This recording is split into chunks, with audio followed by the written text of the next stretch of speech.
Showtime in 60 seconds.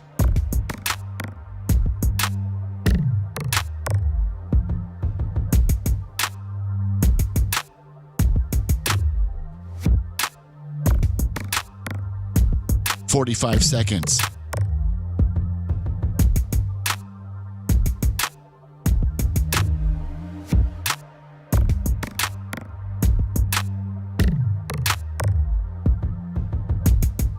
"30 seconds.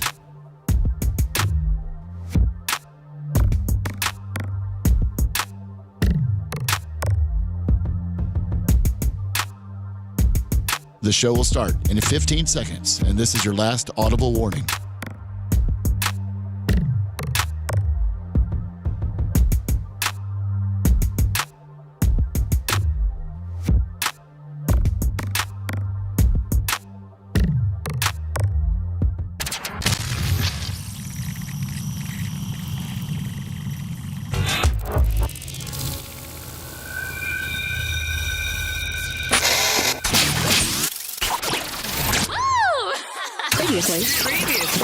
Previously on the Bubba the Love Sponge Show.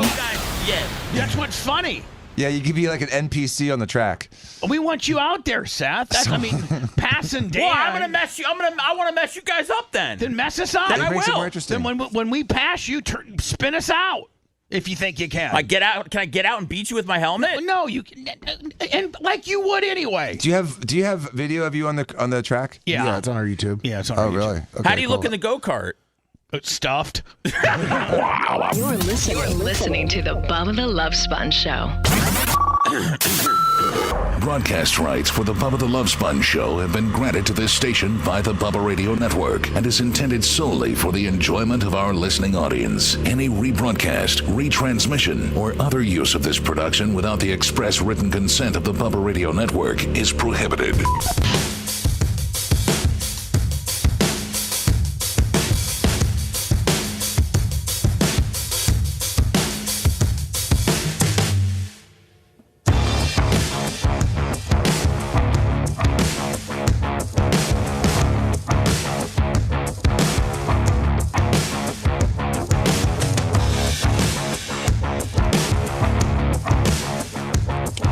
Coming to you live from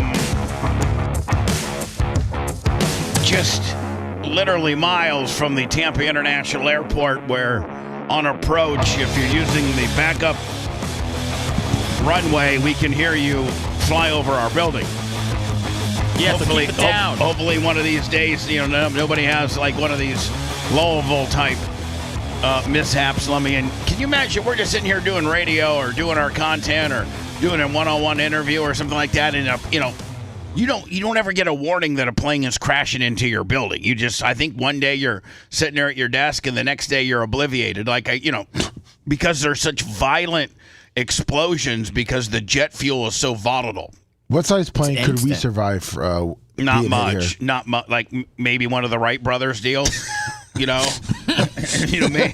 one of those fan planes that they came in on Israel. An ultralight. We might be able to, now we couldn't have, like when they attacked Israel was October 10th, maybe 7th. How many of those were there? Were there like 20 of them? You mean like hang gliders? Remember, they were like fan planes. They were ultralights, weren't they? Yeah, they were like little ultralights, and I think there were like 20 of them that all, and these guys, they weren't, the ultralights weren't equipped with guns. The people flying them had AK-47s and were picking people off that way. They had a couple that were mounted. Oh, they did? Yeah. Man, duct taped or something like that? Pretty much. Wouldn't that be easy pickings, though? Like, if you had guns, you would be able to shoot them out of the sky pretty easily. Yeah, but I mean, how are you going to get away? You're flying an ultralight that goes like 54 miles an hour.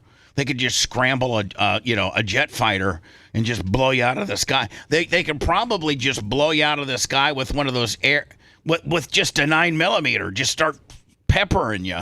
So anyway, I don't know. I think one day you're just in your warehouse by the airport, hanging out like right now, and the next thing you know, you're ashes. You're just. No.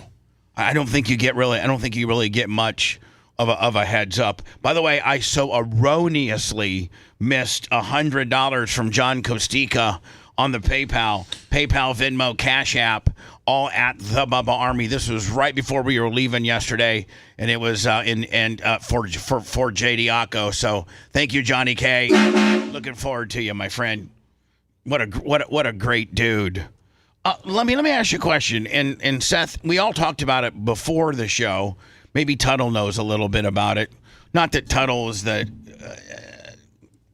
well, I was going to say the king of hate, because that's not what I mean. But I'm trying to think like maybe some of the people that don't like us might gravitate to Tuttle and feel as if they can tell Tuttle why they're mad at us, because Tuttle seems pretty, just pretty accessible. I know that there's a few of them that reach out to Seth, people that don't like the show anymore, because Seth's a good listener. I think it overwhelms Seth at times, but I've been told. Dirt Merchant gifted a membership. Thank you. I've been told that Bubba's Cankles all of a sudden might have a problem with the show, and it just maybe you guys can help me here, but I just can't understand why somebody is good, like for instance, a Bubba's Cankles, a guy that's in the Hall of Fame. Or a Bubba Light, or a Brian from Philly, or an Unsavory. Like, what fundamentally have I done as a host, or we collectively done as a show, to make a huge supporter, like an Unsavory, like the people that I mentioned? And I don't know. It's early. It's early on. We're only one day into Bubba's Cankles, I guess, not being happy about the program. So, but the other three that I mentioned, Bubba Light, Brian from Philly, and Unsavory, that's been at least, I think, a year of hate or not liking us, and listen, it's not about money. 90% of people that chat. 90% of people that listen to us via Bubba Army HQ or tune in or Spotify, whatever, however you listen or watch the show, the majority of people don't participate financially, and it's not a requirement. You're Bubba Army if you just, all you gotta, you know how easy it is to be Bubba Army? Just say it. I'm Bubba Army. I like the show.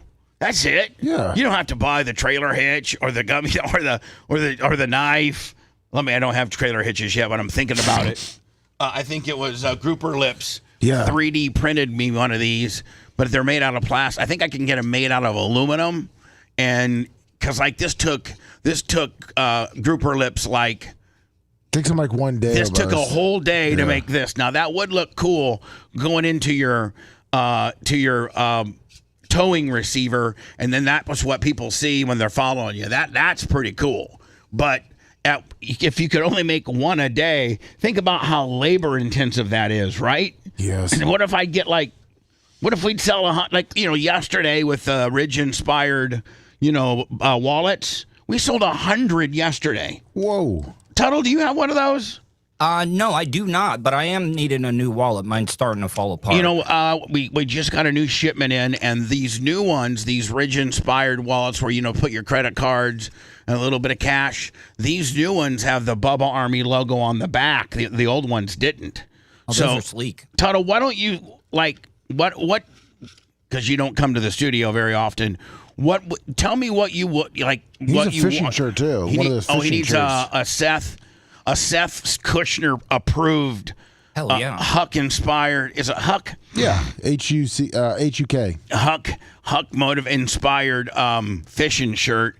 So Tuttle, today, text me your shirt size and what you want. You want a fishing shirt, probably a Ridge-like wallet. What size are you, Tuttle? Like a medium? A medium, No, large, he's a just large. depending on what size. He's a large. What do you mean?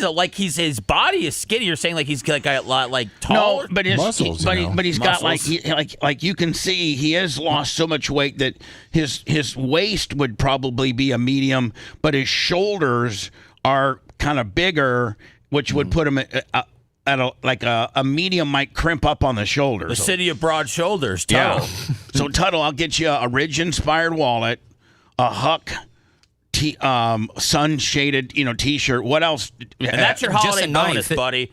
A knife is the other thing. Oh, you don't have a knife? Okay. No. So a knife, a wallet, a Huck-inspired shirt. By the way, all this stuff available at Bubba Army merch, Bubba Army shop, BubbaArmyStore.com. You don't have a dog, right? I don't think you have a dog. No, I got cats. If you got any cats inspired, You can't put cats in harnesses. Cats are way different than dogs. What about a tennis ball? The tennis ball they can play with. And cats don't go play chase. Expensive cats get walked on leashes. Yeah, they do. And you can get those clear backpacks. People put their cats in backpacks now with little windows. Well, Todd, we don't quite have those yet, my friend, so I can't give you that. So right now we got a Ridge wallet, we got the Huck-inspired sunshade T-shirt, and we got the knife. I got the flip knife. I'm just you want the one like the Mexican out the front. The that kind. Yes, kind of like the Mexican inspired switchblade. Mm-hmm. That's what you want. Yeah, right? Jack Reacher carries one in the TV show Reacher. And then anything else?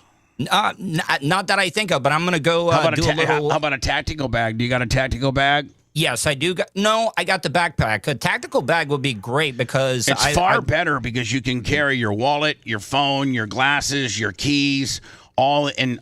And I don't know. Do you carry a gun? Yes, I do. What size? Because I got a little smaller one that my dad used to carry. Oh, it's and fine. Then I got a 9mm. Both. Like I carry my 410 Judge revolver. That's a big gun. So I'll get you that. So we got a tactical bag. We got a Huck-inspired sun shirt, Ridge-inspired wallet, and the Mexican switchblade-inspired knife. Yes, and I don't want to be greedy, and that's all that I need for my bonus. Oh, okay. All right. Yeah, I mean, I'm not a big year-end bonus guy. I really am not. I try to have a bonus structure for everybody. And I'm a part-timer. That most of you guys hit. It's a little nice to have something at the end of the year, though. I know, but things are really tight. Things are really tight. That's why it's even better to get something when things are tight. Yeah, well, it really feels like you care. I know, but I do care. My margins are really tight, Bubba. Well, my margins are so tight, I'm trying to pay my taxes. Is that why you're doing 4 podcasts after the show today? Exactly. Oh, God. I am doing 2.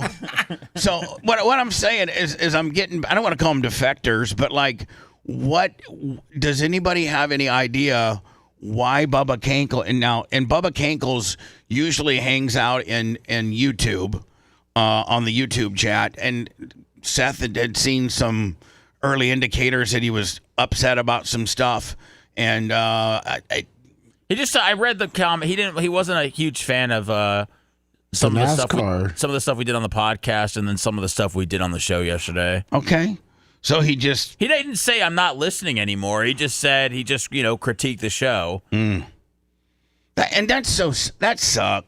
Does it? Yeah, kinda. Just, when people talk about the show in a non-positive way. Well, when you get a guy that's a Hall of Famer that starts, that'd be like a Hall of Famer for the NFL talking crap about the league. Oh, that happens a lot. It's true. Bubba, it's hard though to imagine that somebody's going to be happy with every single thing we do. Now, whether they let us know about it, that's a different scenario, because I know that there's people that don't ever contact us that aren't huge fans of everybody on the show or everything that we cover. But I also feel like if there's, people that, have supported this show financially, I feel like they want their opinion to be known at times, whether it's positive or negative. Maybe that's a spiff or an added value of contributing and helping the show is that you have a voice. I mean, no one's texting you telling you to, hey, take this person off the show. Don't talk about this. You don't read my emails. Oh no, I'm saying nobody from the nobody you don't have any Bubba Army royalty that's telling you how to program your show. No. So that's the whole thing, is that if people can say if they like it or they don't, whether they pay or not, but ultimately they're just letting you know how they feel. They're not threatening anything. Well, hopefully Bubba Cankles is cool, and Bubba, I'm not gonna say I apologize, but I'm sorry that you didn't like the Kenny Wallace interview. By the way, this just goes to show you the difference of, well, just people in general. Tuttle loved the Kenny Wallace deal. Tuttle privately got a hold of me and said, man, I love the Herminator on there. What a good dude. I've been following NASCAR for 5,000 years, and the Herminator was a big part of NASCAR at the Fox pre-race ceremonies, and what a good dude. Meanwhile, Bubba Cankles is damn near ready to quit the show. Chub Up Spice, $20. Thank you, Chub It Up, over Kenny Wallace. So to each its own. You don't have to like everything I do. I'm sure that, hell, you know what? Can I be honest with everybody? I don't like some of the stuff I do. Go ahead and tell us. No, I'm just saying, like, I'll do a break or do something, or I walk away from this studio every day knowing what type of performance or how the show felt. Like, I walk out some days and be like, wow, we had a good show. We really did. Raised a lot of money, sold a lot of merchandise, had a ton of people, hit the 1,000 thumbs up. We didn't. Those are markers for a good show, or there's just like. Or do you just go by like feel sometimes of like the content and how it gets executed and all that stuff? Yeah. That's the number one reason. Like, that's the number one parameter is just my gut feeling. As to, the other stuff is just... You can't control the money or anything like that. Right. You can only control what you're executing. But that helps. I mean, like if we did have a good money day, or we did have, that's not the contributing factor. The contributing factor, as you know, being a radio guy, is just truly your gut. You walk out and be like, wow, we had some good pops. Seth had a couple high spots. Almost 500,000 on X on the Jordan clip. Really? Yeah, 419. And wow. I got and that's pretty good for X. Jesus, that's great. And what's that total?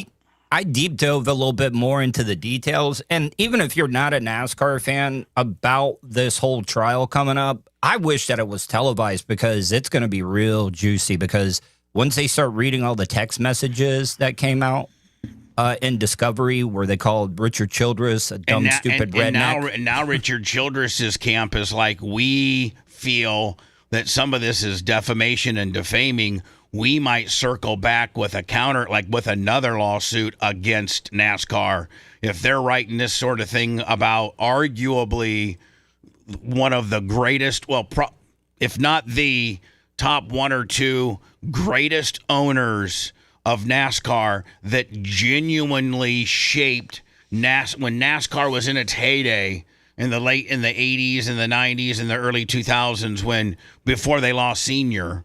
Here's a guy that put Senior in had a lifetime contract with Dale Senior, the greatest of all time in the sport, has invested.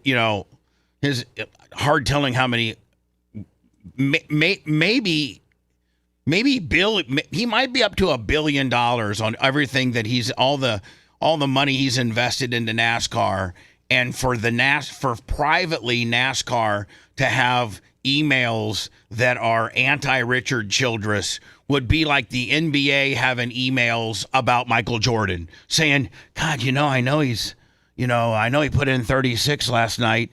And how many did they win in a row, Seth? Was it 4?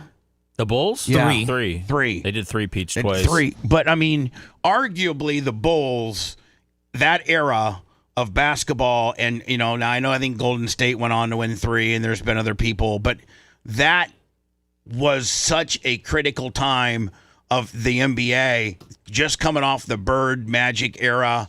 Michael was there to pick it up. They had some unbelievable rivalries. Basketball really Michael Jordan was the golden era. Well, Michael Jordan was the cherry on top. Magic and Larry laid the foundation, and then Michael came in and was the cherry on top. And so, can you imagine, who was the commissioner back then? It wasn't Adam Silver. I forget who.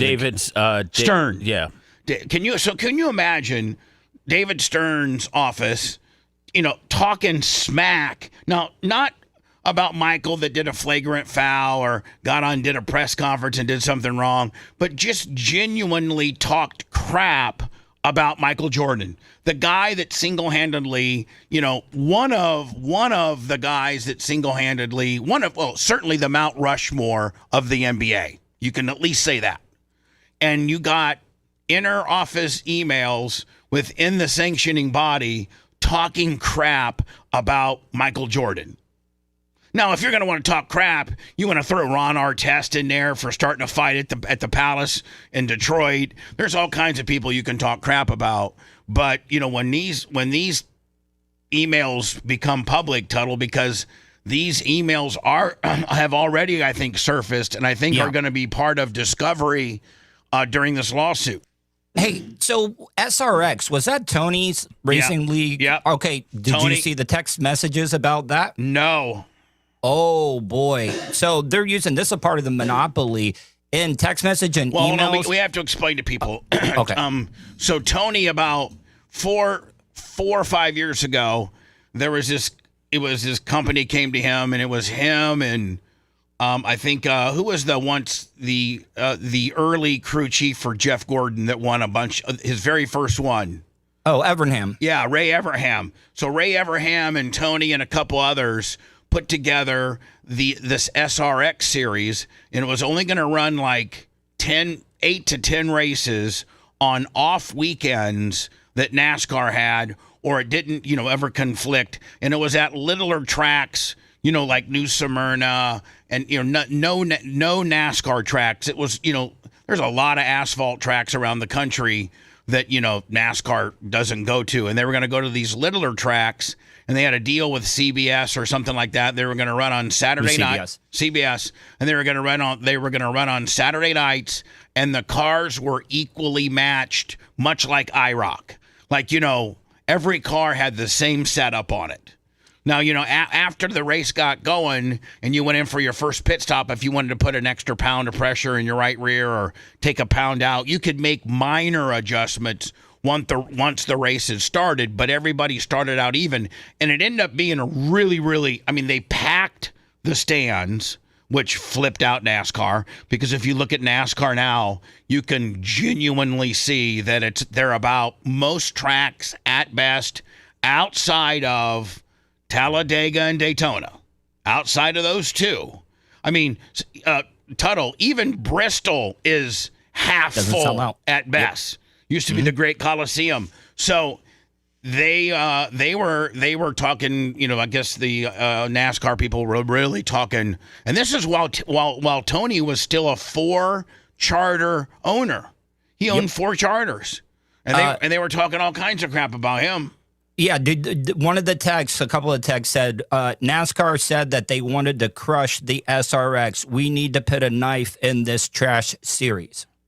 Yeah, probably as we get going down a little bit today, you can give me some more information, because talking to Kenny Wallace yesterday, it was just kind of more of an introductory. How you doing, Kenny? What's going on with you? Glad you're doing good digitally. Maybe we can have you on from time to time. Remember the time you took you drafted Dale Sr. to a win in Talladega? Just some reminiscing. I don't know that he really. I think the only thing that Kenny Wallace said yesterday, and this was during Clement Cush, by the way, he didn't really give us any specifics other than this is going to be an explosive case, and he can't predict who's going to win, but it could be really bad for NASCAR. And I think he equated it to the how long it took baseball to recover from when the strike happened. Oh boy! So Tuttle, do you have a lot more information than that? Oh yeah. Mm-hmm. Well, go ahead, spit it. Oh, okay, all right. I wasn't for sure. I thought you maybe wanted to wait until later down the road. Well, we could. Are we live yet, Lummy, or no? Not yet. No. Still not live. Nope. Yeah. We could actually wait and until we're a little bit more, because is there quite a bit of it? I would say about 20 minutes of stuff, just having a conversation about. I think a lot of it you're going to like, and a lot of it is some of the stuff that you've been bitching about when it comes to the sport. So it's pretty interesting. If Michael Jordan prevails, is it going to dismantle the sport, or is it just going to put changes in place that would make the sport better? It's going to make change. I don't think it's going to end the sport, but it's going to change the way that money's distributed. I think it's going to be a better product because one of the big pitches is that they got to buy all the parts from NASCAR. Yeah, here's the deal. Tony told me one time they had this motor mount.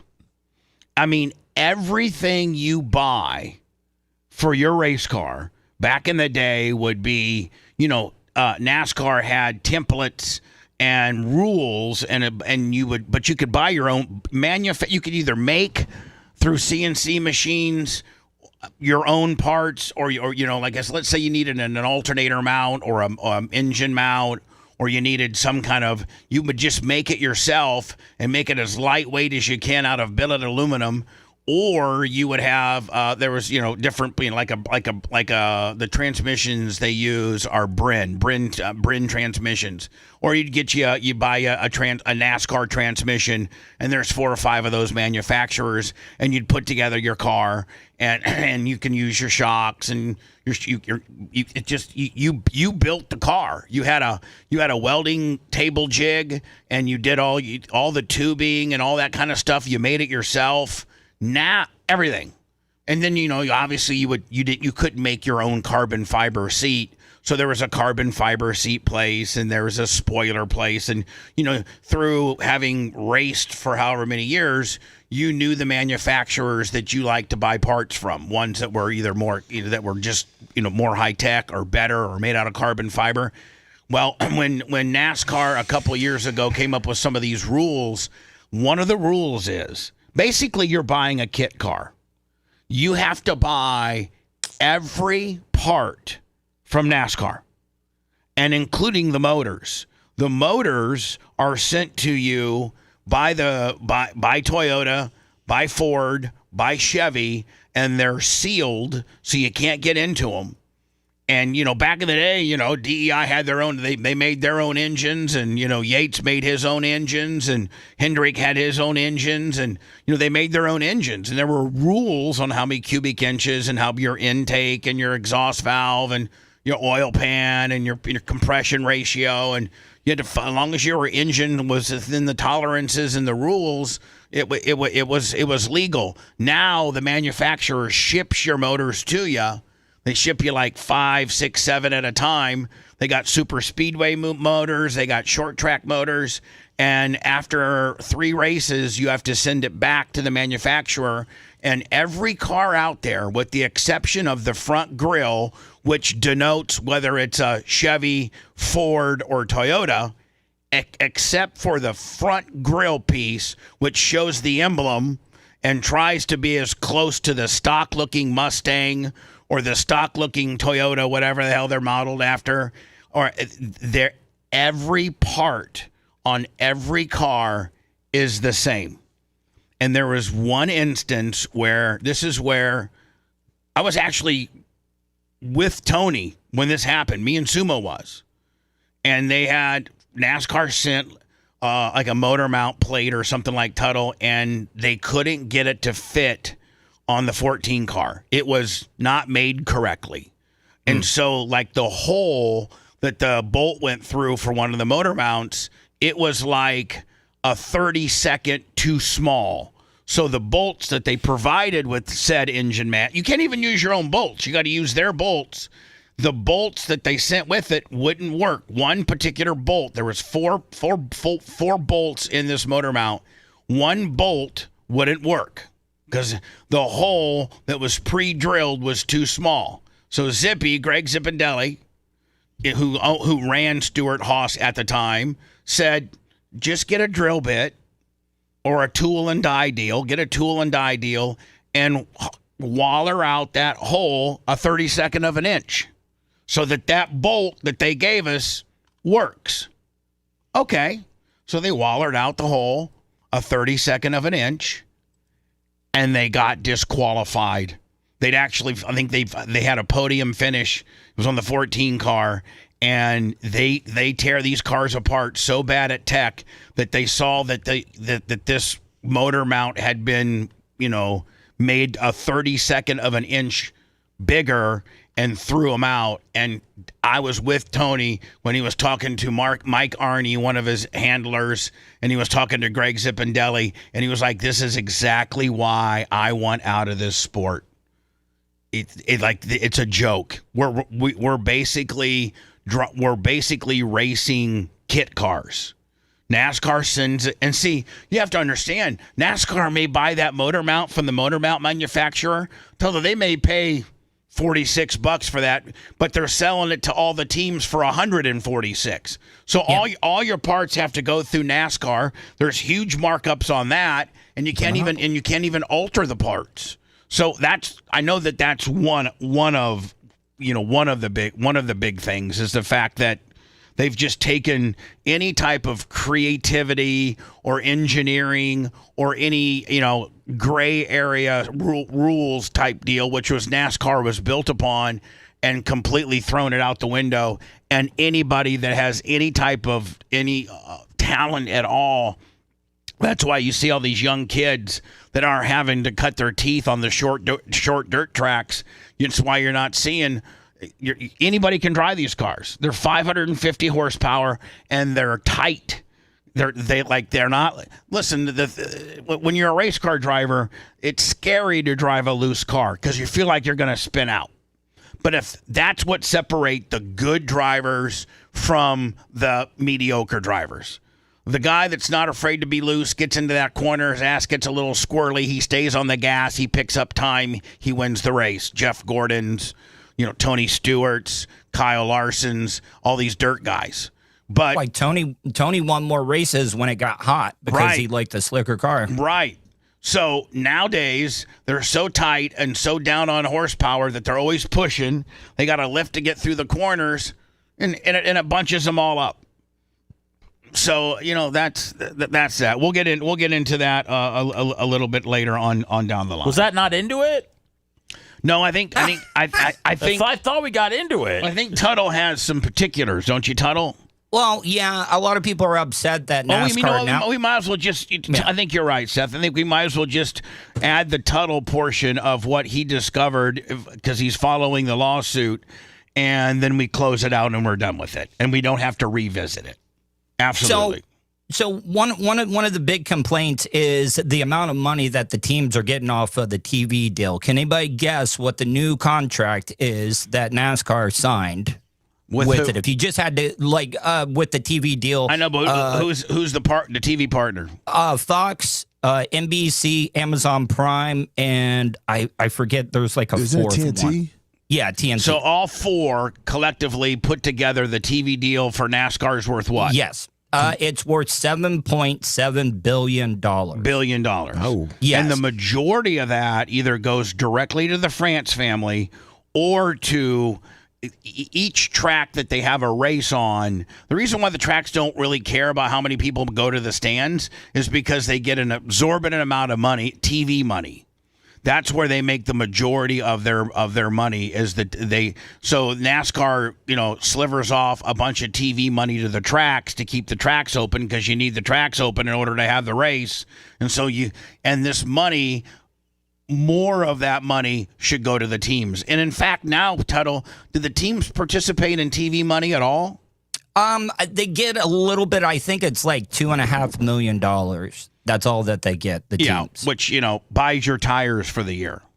Yeah, so that's one of the big one. And then also in the lawsuit, they're saying that NASCAR waited to renew or come up with a new charter system that coincided with the new TV deal to kind of pressure them into making the deal. So you're saying that they made them sign the charter deal before the TV deal was done so that the charter, they could scrimp on what they're paying them, even though they had this huge windfall on the TV deal. And if you remember right, not to get too long-winded, but if you just bear with me, Seth. If you remember right, they actually, when the new charters were up for renewal, they gave each team 24 hours to sign it. They gave it to them on a Sunday night and told them they had to have it signed by Monday at noon. And if you didn't have it signed, so that doesn't even give you an opportunity to send it to your lawyers to look at this document that you're signing. And if you didn't sign it by noon, you weren't part of, you were going to lose your charter. And that's where this lawsuit starts. Michael Jordan says, I'm Michael Jordan. I'm a smart business guy. I just don't sign a contract before I haven't had, my team of lawyers looking at it. I don't even have the opportunity to give it to my lawyers and have enough time to pick through it. So Tuttle, they knew the TV money they were getting, and they wanted to make sure they got the old charter deal done with the old TV amount, knowing that the new TV amount's coming any day, but they had the guys sign the charters under the old TV deal. Yeah, and used it as to pressure them to hurry up and get it done. And here's the other thing. I thought that the charter system was and I've mentioned the Packers and the Bears, the Packers and the Bears and people of the NBA and the NFL and Major League Baseball and the NHL, they don't make you renew your franchise. The NHL doesn't go to the Lightning and say, okay, it's been 5 years. It's time to give us another $50 million to be able to be the Tampa Bay Lightning. No, once you've bought in and you've paid your franchise fees and you're in. Unless you're, luxury tax and over the cap and things like that. So it's my understanding, Tuttle, that these charters are not permanent and they have to be renewed. Yes, and what Michael Jordan and everybody are wanting, they're wanting lifetime charters. Which they should. I don't even know of any other sport that makes you renew your team. Right? Yeah, I mean, isn't NASCAR the only sport actually owned by somebody? Isn't sports usually owned by a collective ownership? Well, usually sports are owned by individuals, like exception of Green Bay, but like the Ford family owns the Lions, Jerry Jones owns the Cowboys. I'm saying who owns like the NFL? The sport, like who owns the NFL? Oh, it's nobody. Who owns the NBA? Nobody. Nobody owns Major League Baseball. So what I'm trying to say is NASCAR. It's a business. It's a private business that pays its executives, but it's it's not. I don't know that it's owned by anybody. I thought it's owned by the France family. No, hold on. I think it's owned by each individual franchises. I think like the NFL is owned by each individual I think every team owns a 30-second. So 31 or 32 teams. 32. I think each team owns a 30-second of the league. You're correct. And so that's kind of probably what NASCAR wants. NASCAR's like, listen, this is the only sport where a single person owns the entire sanctioning body. So we have to do business with you, and you're the one making all the money. Whereas we should have 10, 12, 14 different charters, and I should own a 14th of the business. That would make sense. Now, this trial, they're starting to pick jurors now. It's really we'll close it out. I think that's really about all there is to talk about. Don't think anything more salacious than that, Tuttle, has come out, has it? No, it's just they're talking about NASCAR owning a bunch of the tracks and stuff. Yeah, they own 3/4 of the tracks, so they triple dip. Not only do they own the sanctioning body, not only do they get the TV money, but they also own the track. So when they pay the track the TV money, they're just paying themselves a different corporation that they own. And the other big thing, NASCAR now owns the ARCA series, and they're feeling like NASCAR can actually gatekeep who comes in and who doesn't get to the top series. Because, they can. It's about whose dad writes a check. NASCAR's turned into write me a check. But that's on the team level, more than anything. Yeah, but so that those are some of the big things. A lot of the other text messages and stuff didn't come out. But Michael Jordan has said if he wins this, he will be suing for damages as well as recouping his lawyer fee. And if I had a lawyer here, they'd be able to tell me. But I think it's triple. It's called it's called triple net or triple. It's called, but where you get it's the law. If you win, you get triple the damages. If Let's phone a lawyer and find out. Let's see which one of your friends picks up the phone this early. No, let's not. I bet Brian does. Let's not.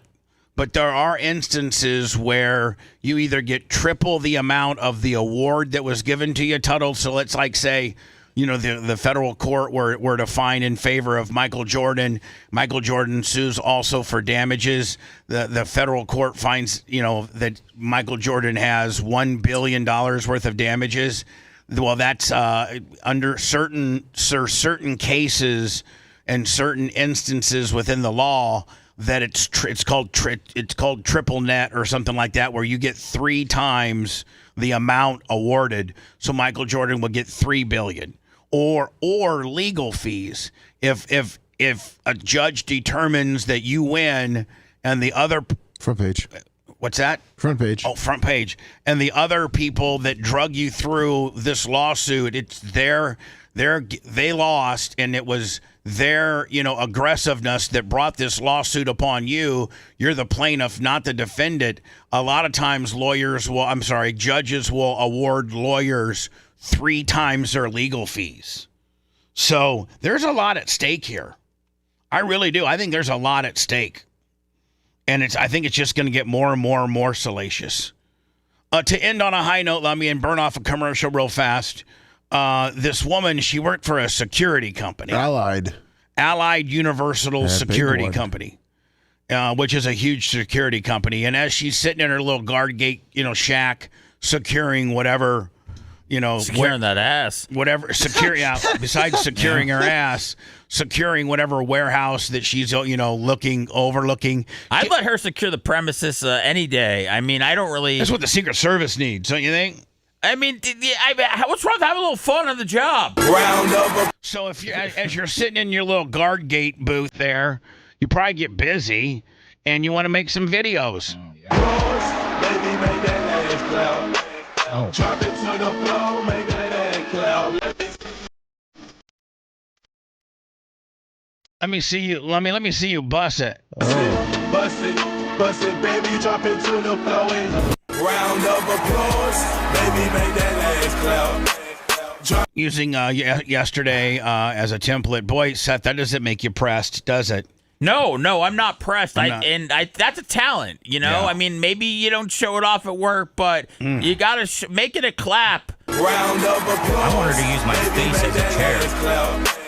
Drop it to the floor, make that ass. That might be. She said you used my face as a chair. Oh, let me see you. Now her face is beautiful, but the ass might be just a little big for me.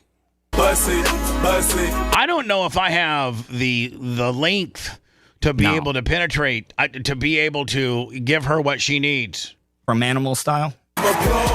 Gorilla style. Oh, yeah, gorilla style. That's when I turn into a gorilla and I make love. I make intercourse. I make intercourse like a gorilla.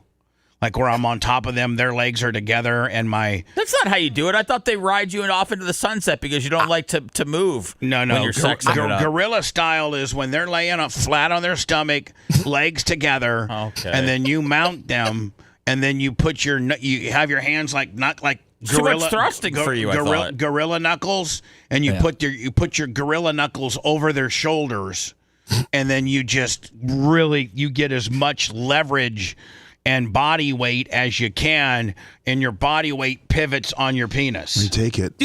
That's called the gorilla. In fact, the merch crick sometimes will actually request the gorilla. She'll be like, well, you know what? Why don't you gorilla me? Daddy, gorilla me. Now, did you have to throw the daddy in there? Oh, sorry. Yeah, I'm trying to get rid of that, okay? Okay. Yeah, probably when she's feeling suicidal. when there's just no end in sight. You just crush me, Daddy. She asked for the gorilla not to have an orgasm, but for me to crush her pelvis bone. Maybe she won't wake up. into death.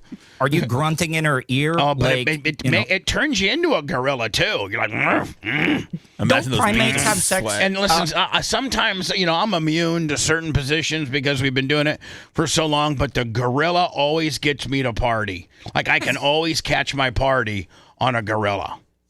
Don't primates have sex missionary? Doesn't anybody?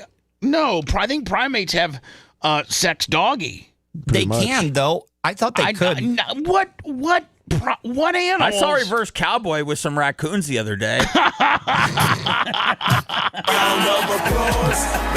Oh, I can smell. Now, how does this? What is it? Now she got fired. Why are they saying she's not capable of doing her job? Allied Universal, a security company, fired a security guard after she posted multiple viral videos that were unprofessional. That ass could stop many crimes. I mean, I'm thinking now, man, it's too late. We just ride it out to the top of the hour is what I'm thinking now. We're at a point of being, we started on the front page late, so we might as well not break and just run it long. Is what my executive decision is. Right. Beautiful face. Can we let all the women in chat just let us know how you would feel if Bubba had you in the gorilla position? Bust it. How about I can bust it? Baby, drop into the flow. Doesn't get me pressed. I want to straight bust it. Be interesting to see what the girls in chat are saying if they would want me to gorilla them. And kind of the more you weigh, the more effective and deep you can get on the gorilla. Because you're using your pelvis as the pivot point. You know what I'm saying? Yes. Yes, you're using your pelvis as the pivot point. And we don't have a lot. What is our audience? About 15% women. Yes. So 10% are just revolted right now. Yeah. Are you ladies? You know what? There's probably some women out there that like gorilla.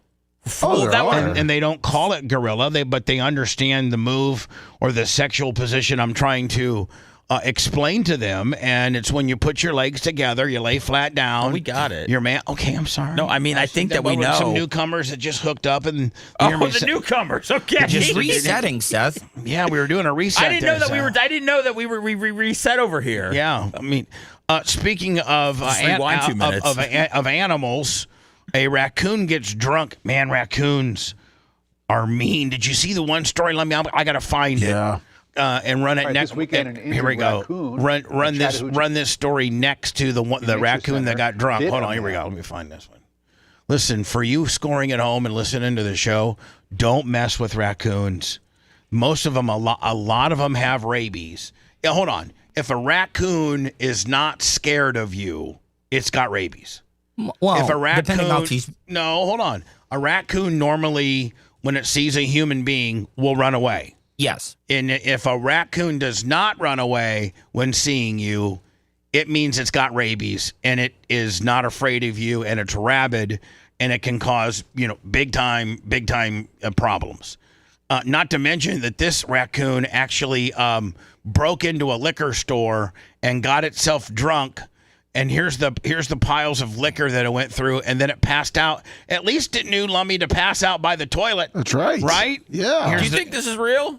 Oh, it's real. Look at it.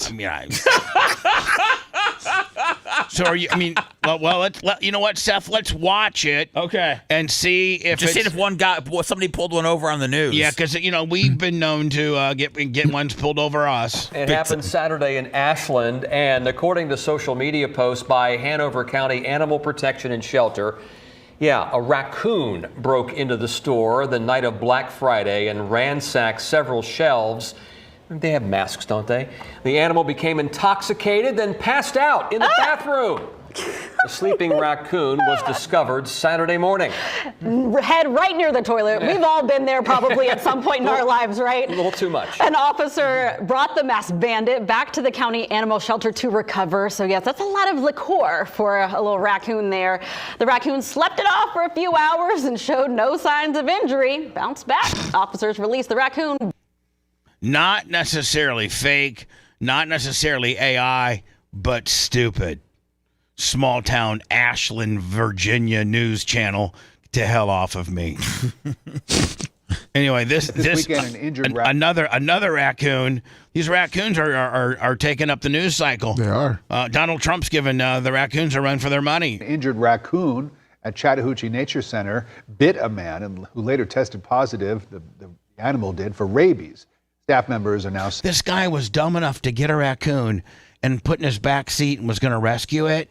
and the raccoon wasn't having any of it, and the raccoon didn't bite his face off, but bit him in the face. Not like Travis the chimp. Remember that? Remember Travis the chimp? He bit the woman's complete face off. We have multiple raccoon. Oh, sorry. We have multiple raccoon stories this morning. The traits. Multiple raccoon stories. Saying that it could have put other people at risk. They say a man found an injured raccoon in Cherokee County and tried to bring it to the nature center himself. During the drive, the raccoon bit him. Staff members are now saying that. Can you imagine you driving? You got this raccoon.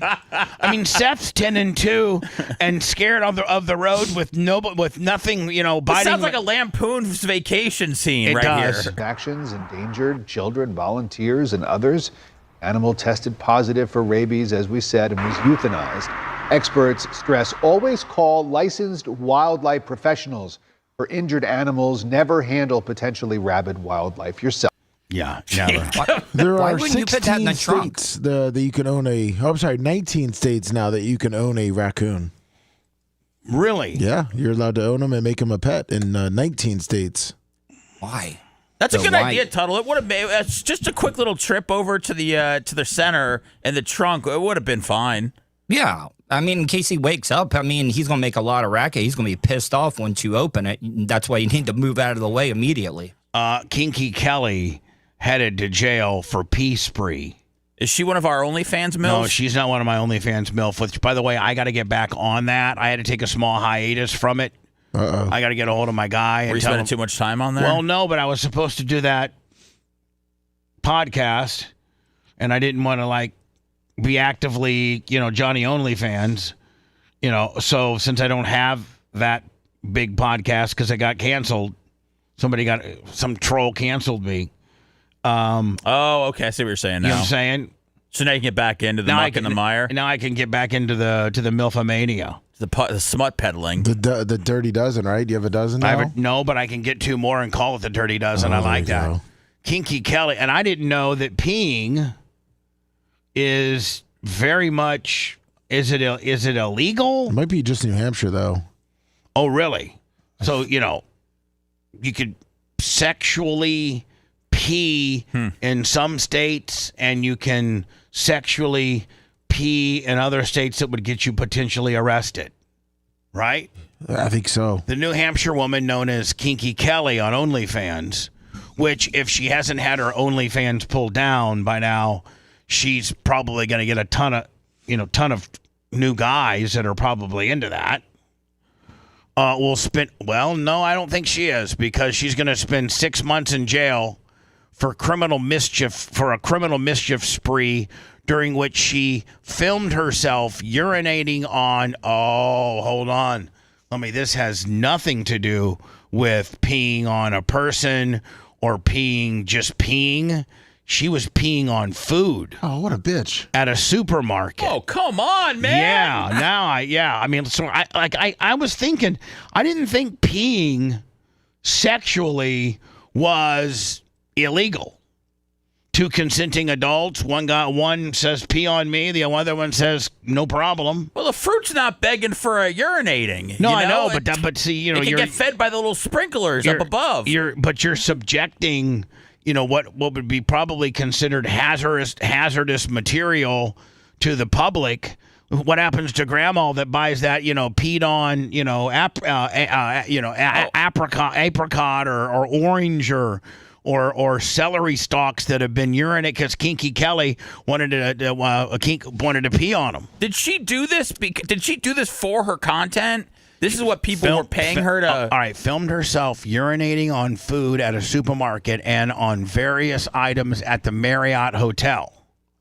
What, does she just roll around and lift her leg up like a dog? And Kelly Tedford, 24, today pled guilty to 6 Class A misdemeanors in connection with her vile antics earlier this year in Keene, a city in Cheshire County Court. Is this New Hampshire? Yeah. Isn't New Hampshire just really teeny tiny? There's not a lot of it. Well, the state's big. It's just the cities are very small. Tedford, isn't that where? No, David Rice went to Vermont, I think. Oh yeah, Vermont. I heard Vermont was beautiful. New Hampshire's nice in the mountains. They got a lot of woods. Tedford was sentenced to 360 days in jail, but the judge suspended half of that custodial term. She will be required to serve 180 days in the lockup, and she will be placed on probation for 2 years. Additionally, Tedford was ordered to pay $10,520 in restitution to the Manadrock Food Company for contaminating grocery items and forcing the business to discard inventory and sanitize the shelves. So think about this. You're a girl, you pop a squat on some lettuce or whatever. It doesn't really say what she peed on, and you put it back into rotation. You put it back on the display case. Well, then the supermarket finds out about it. They have to probably completely throw away every piece of fruit or any type of food item that's even close to where she peed, and then they probably have to bring in like a Serve Pro or something like that to completely come in and sanitize all of those shelves and, every shelf within X amount of feet. So there's probably a lot of cost. Not only are you losing and you know how they have BOGO at Publix, Seth. I wonder if they have, like maybe, hey, these items were peed on. We washed them off, but they're good. Because, like oranges and stuff, you can pee on an orange. What are you talking about, what man? I'm saying is like... You're saying reusing a you pissed could, on orange? You could. Gets 50% off. You need an orange. Like maybe even BOGO. Like okay. Dude, free. We're not in like... How about go down to the homeless people and say, hey, you want... They would wash it. No, they're not. Nobody wants a pissed on orange, dude. We can go get another orange that's not peed on. But it's not that rare. Well, but they throw a lot of food away. Yeah, they should. Waste not, want not. That's right. And so what I'm saying is you go to the homeless people and say, yes, in full disclosure, some crazy bitch came in here and peed on these, but we washed them all off, and they're not food. You can't pee on like a steak, and that steak's never going to be the same. You cannot wash that steak thoroughly enough. You could cook it. Well, you could cook the piss right out of it. Isn't pee sterile anyways? Yes, it is, but it's a bodily function. What I'm saying is like with anything that had a rind or like a banana that has a cover. What kind of grocery store you running there, buddy boy, where you want to reuse the piss food? Well, hopefully I'm not having girls coming and even pissing on my stuff. Well, I'm sure that's the kind of supermarket that you would have. Tedford would also have to pay a $500 fine to Marriott, where she relieved herself on a... Oh, hold on. This is even get more... Yeah. She peed on a Bible. What does that mean? It looks like she did some upper deckers, but it looks like the store had to do... Hold on, she did some upper deckers? Yeah. Meaning she pooped in the toilet? Yes. In the top tank. In the top tank that holds the water? Yes. A judge barred Tedford from returning to either business and ordered her to pay... to continue her mental counseling. Detectives believe that Tedford Pee Spree was recorded for subscribers for her $15 a month OnlyFans page, which has now been deleted. Tedford's Kinky Kelly page described her as a submissive pixie, fetish, kink-friendly extremes too. Hold on. Looks like they had to... She's described as a submissive pixie, fetish, kink-friendly extremes too. Listen, the people that need to know what that means. They when they see that, they know that they're in the right spot. Let me ask you this, Bubba. And I got to think, Seth, that's probably a pretty rare, sexual highway to be on, right? It looks like she had about 5 or 6 items that she really liked because the store had to get a recall for quinoa, cornmeal, coconut shreds, raw walnuts, polenta. All right, well, she peed on a bunch of stuff. What were you going to ask, Seth? Pissed on the Chips Ahoy. Bubba. Don't piss on the Chips Ahoy. That's Seth's only request. Please. If the internet didn't exist, how do you think this 24-year-old would be making their money? Our society would be way better. Well, no, but what? Because we wouldn't have these people that were doing outrageous stuff that makes money. You don't think they'd be doing it somewhere? No, because they don't have a way to make money on the deal. A lot of bad things that happen in our society is because somebody's trying to create some type of content for it to go viral and monetize it. If that didn't exist, people would behave more, and shows like this would be more valuable because not everybody has a show or a podcast or a vlog or a Twitter account or anything like that. Back in the day, man, when you were a radio guy and you were, syndicated into 20 different markets, that you really had some media currency. Now everybody's got a podcast. Everybody's got a cell phone that can record anything at any time.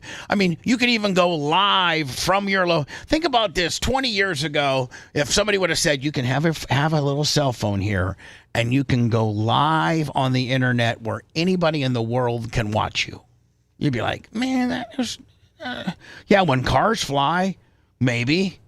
But now, that's here. Tedford's OnlyFans account noted that her prior page, Petite Princess, got banned. Explicit videos of Tedford remain online, including one clip of her showing her urinating on new garments in a clothing store, a clothing store changing room. So, Lummy, this girl just likes to pee on stuff. Yes. And is there, Tuttle, I'm not trying to make you weird or nothing like that, but I mean, you kind of might know the dark side a little bit better than we do. Is there a big fetish on people that want to pee on stuff? Oh, yeah, big time. Of course. There's that. You got scat stuff, which is Let's not talk about, we know what scat is. That's poop, ain't it? Yeah. Lummy, it's funny. This grandpa tries to explain Kinky Kelly. He probably is into it. Sean Morris rocks. Is he a customer?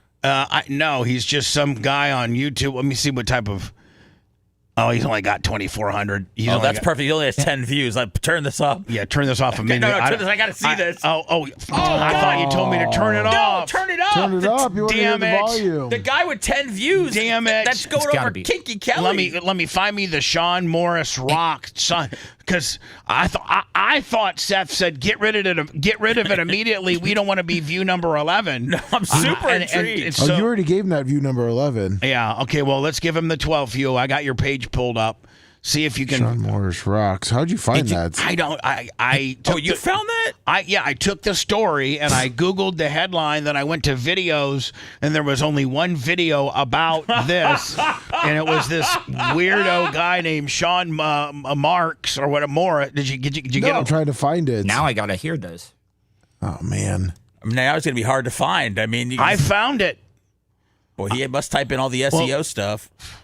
Just go to your browser history. Yeah, he doesn't know. No. Oh man, he'll shut the whole operation down, Tuttle, if he ventures out of his windows that are open. Hold on now. here, history. Okay, hold on. Yeah, I got it.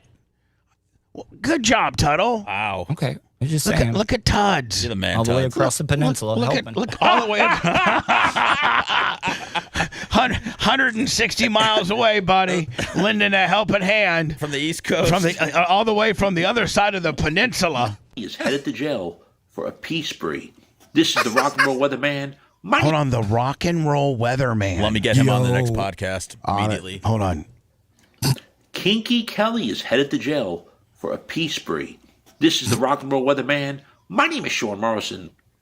There's one from New Hampshire known as Kinky Kelly on OnlyFans. And this guy's trying to be something that he's not. He's the rock and roll weatherman. We're all trying to be something we're not. Yeah. We just, some of us have larger platforms. He's got 2,500 subscribers. Hey, it's rock and roll. It's the rock and roll weatherman. Gonna tell you about Kinky Kelly. She likes to pee on things. Is going to spend 6 months behind bars for a criminal mischief spree, during which she filmed herself. What a great background. The ceiling of your your depressed apartment. Urinating on food at a supermarket and on various items at a Marriott hotel. 24-year-old Kelly Tedford pleaded guilty on December 1st of 2000. I think we've seen. He's just going to walk through, read what we've all. Might do commentary. I want to hear a commentary. I got rid of him. Oh, I mean, he had one video that got 7,400 views. Well, I mean, Really? Naked woman drove golf cart through armed standoff. That's where I think we'll take a break. Can we use some Want to listen to the show on demand and on the go? Enlist today at BubbaArmyHQ.com. Sign up and start listening. The Bubba the Love Sponge Show will be back after this.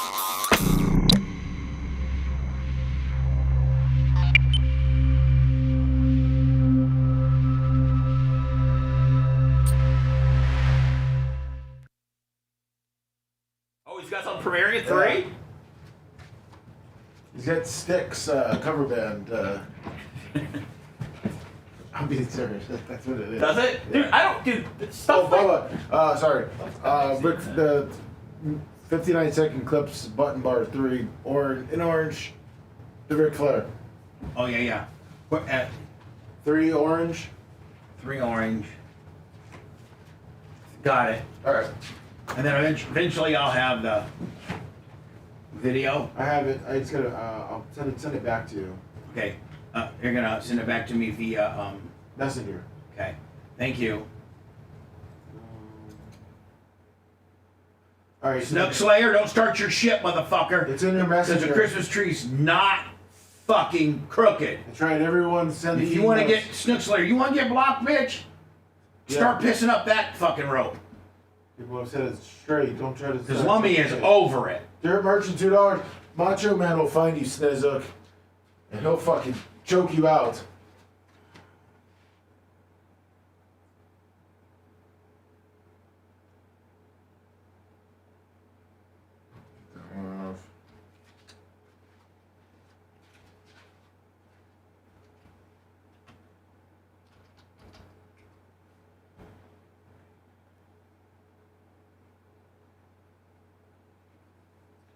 Dirt Merchant.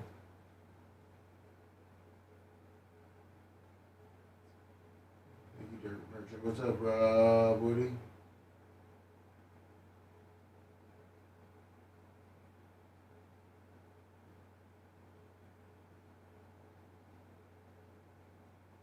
What's up, Glenn Longnecker?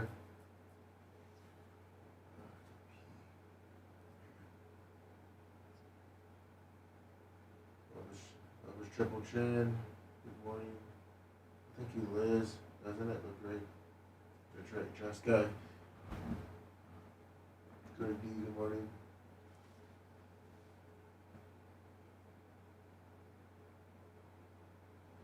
There's no jokes here, Smith. Come on.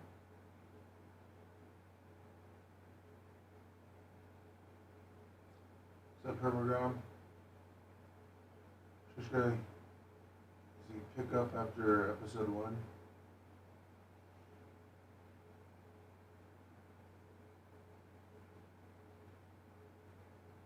You doing, Ray? Retarded. Good morning. Want me anything from Hankles? No, I sent him a text too.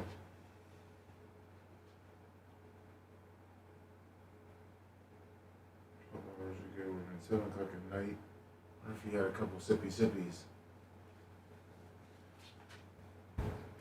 What's up, Airtight Ski Pole?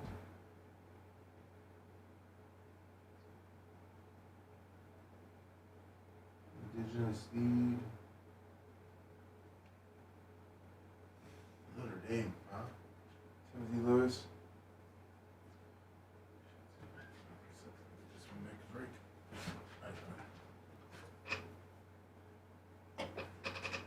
That's true. Whew.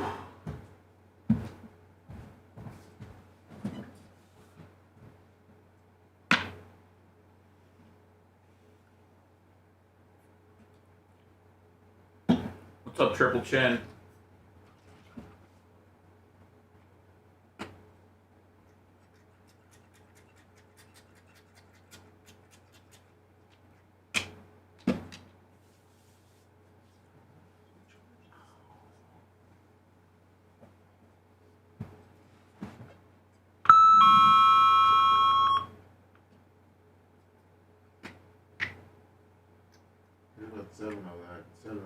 What's up, Robbie? What's up, Organic Gene? What up, Dirt Merchant? What's up, Permagrom?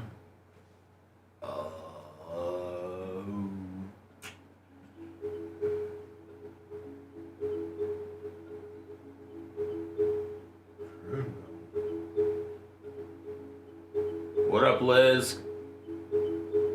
Congrats on the best team in fantasy this year.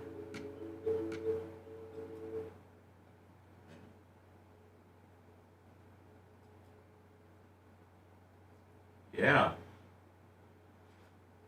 Hey, Got a Lonnie. bye week. Yes, sir.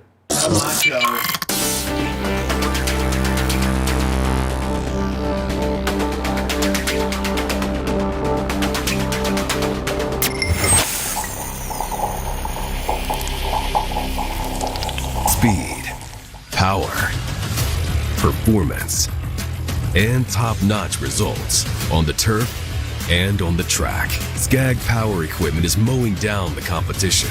Built by hardworking Americans in state-of-the-art facilities, Skag machines are made to last. Don't get left behind. Visit your local Skag dealer to discover the Skag difference for yourself. Skag, simply the best. The Bubba the Love Sponge Show, listener supported via PayPal, Venmo, and Cash App, all at the Bubba Army, now returns. I need to check my PayPal. It's been very slow today. No big deal. Christmas time. Johnny Costica yesterday, 100. Thank you so very much, my friends. Appreciate you. Trump went on an absolute unhinged Truth Social tweeting spree last night. This guy covers it here. I think the guy says that, and by the way, Snook Slayer, you son of a bitch, you are gonna get your ass kicked if you come to Barb. Because Macho Man is full hot. The tree is not crooked. It's completely parallel. It even has a wire tie up top, keeping it so that it doesn't lean one way or the other. And for you to say the Christmas tree is crooked is a straight heat getter from the Macho Man himself. You ain't got to worry about me. You ain't got to worry about Seth. You ain't got to worry about not even Lummy, poor little dainty bumble. You just got to worry about the Macho Man. The Christmas tree is not crooked. In fact, it's beautiful. I think we have one of the most beautiful radio sets, one of the most beautiful content sets in all of the world. Not to be confused with the fact that we'll be out of here in about 6 months at a strip mall near you. So Trump went on. I guess from what they say, Trump tweeted out or posted. I guess if you're not on Twitter, it's not considered a tweet, right? If you're on your own platform called Truth Social, is it still a tweet? No, you're truthing it. You're truthing it. Yep. You're throwing out truths? Yes. Well, supposedly he posted 150 truths in 1 hour. That's like 2.45 truths a minute. And I don't know what time it was. Could you find out what time it was? Because it's like, he had a big day yesterday. He had he was with Marco Rubio for some things. He had a really, really busy day yesterday, and he was on it. Well, last night on Truth. Crazy. This one, where he posted a video of the president of Venezuela speaking. Well, let me just reset it. Damn it. Okay, there we go. These were probably already pre-scheduled truth bombs. Oh, you think that's what it was?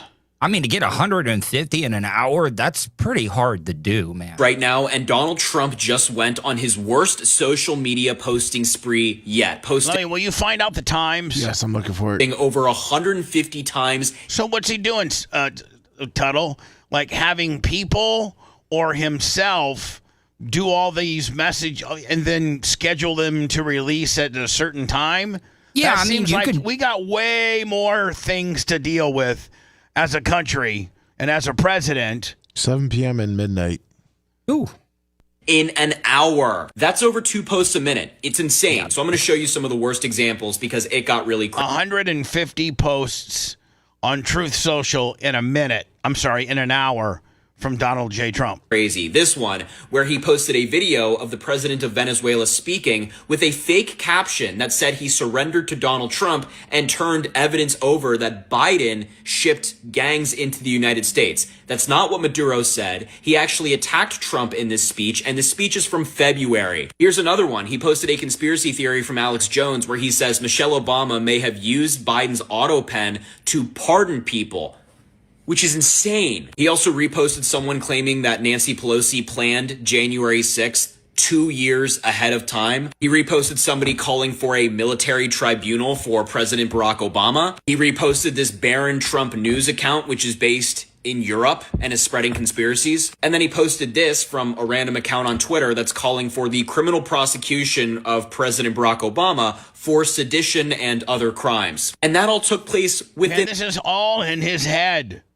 Like, he just got all these things swirling around in his head. I got to get him out. I got to get this stuff Well, he was out. just doing, it seems like he was doing a lot of reposting. Yeah. An hour in the middle of the night. He was clearly going through some mental decline episode and had access to his phone and was just letting anything fly. But it's clear that this guy should not be in office any longer. It's 1 a.m. on the East Coast right now, and Donald Trump just went on his worst social media... Now, I don't agree with he shouldn't be necessarily the president. I just think that he should be more presidential. Boy, People are saying that that's a liberal fruitcake that was delivering that news and that it's very biased. And it probably is. It probably is. You know, it probably is. But I think that Trump needs to be more presidential. Like, the thing that really kind of got me lately was when that woman, even if a woman or even if a person is a journalist and they work for a recognized, credible, journalistic source like CNN, NBC, Fox. I'm trying to use both ends of the spectrum. A CBS, ABC, News Now. There's a bunch of them. And all of them have an agenda. All of them have a lane that they stay in. CNN tends to be liberal. Fox tends to be conservative. I think the rest of them tend to skew liberal. But, like, Donald Trump might be the first president when asked a kind of a listen, these journalists are trying to get the president in a gotcha moment, right? I mean, that's kind of like what they're trying to do. They want to try to get a president or a press secretary in a gotcha moment just enough to not get their credentials pulled.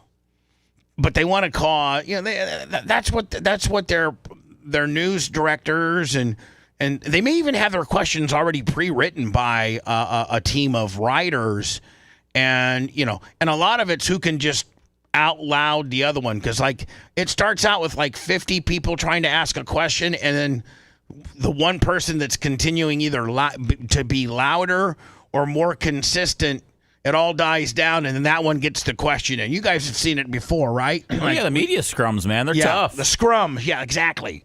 So, like, you win the media scrum, you ask the question, the president doesn't like it.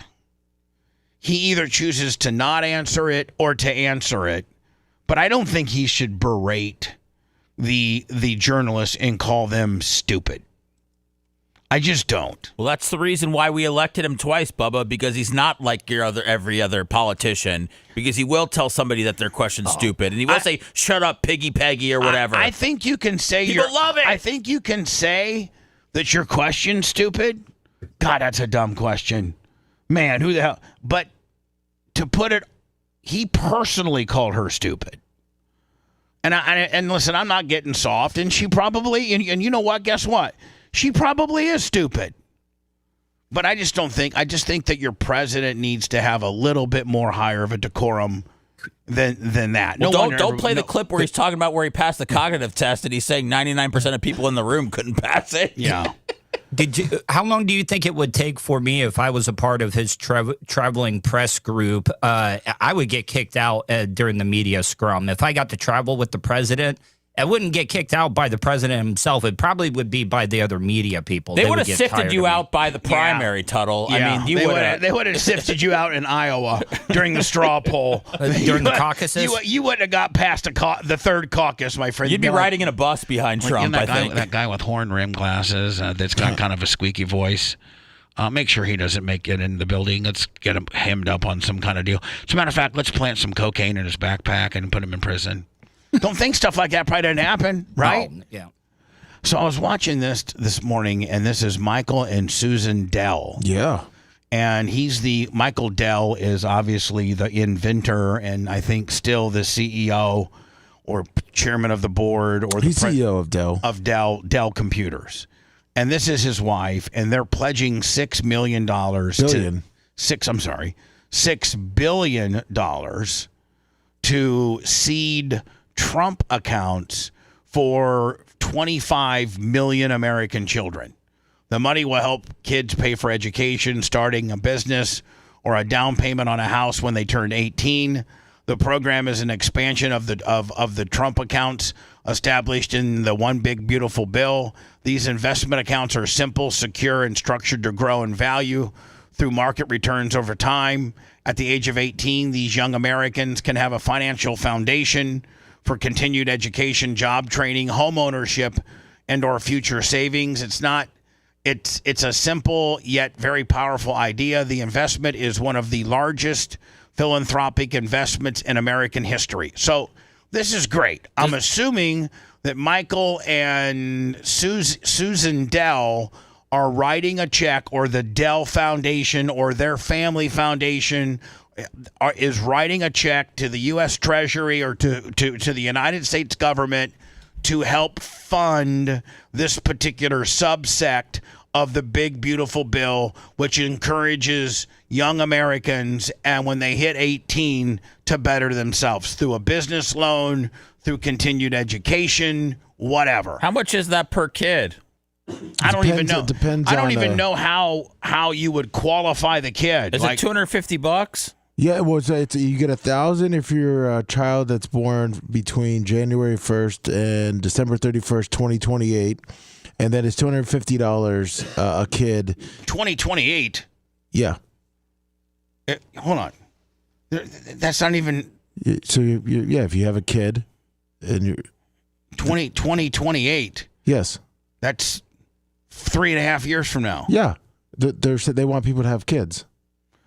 Oh, so this is for if you have a kid, you got a big $1,000 coming to you from the Dells. Correct. And then $250 now if you make under a certain amount of money. $250 now for whom? Kids, I believe, under the age of 8. So, 10, so Walker's going to get a $250 check? Probably not, no. But listen, so this is in principle a good idea. I don't know how it works. I really don't. Well, I mean, I think $250. I mean, it sounds like it's going to appreciate a lot to be able to put a down payment on a house one day. Right. Yeah. I mean, they're expecting the market to go gangbusters. But what I'm saying is, as I was watching this, it almost felt like a Saturday Night Live bit, because his wife looks like she put like maybe 14,002 extra mini Botox units into her forehead. And I was thinking like, okay, Michael Dell, he's a multi-billionaire. David Ashworth gifted 5 memberships. Thank you, David Ashworth. So 5 people will get autofill memberships and give you the advantage of being a member on our YouTube channel. Our YouTube channel at the Bubba Army. So I'm thinking Michael Dell is a billionaire. He could have him some hot, Bill Belichick type, a hot side piece, or even.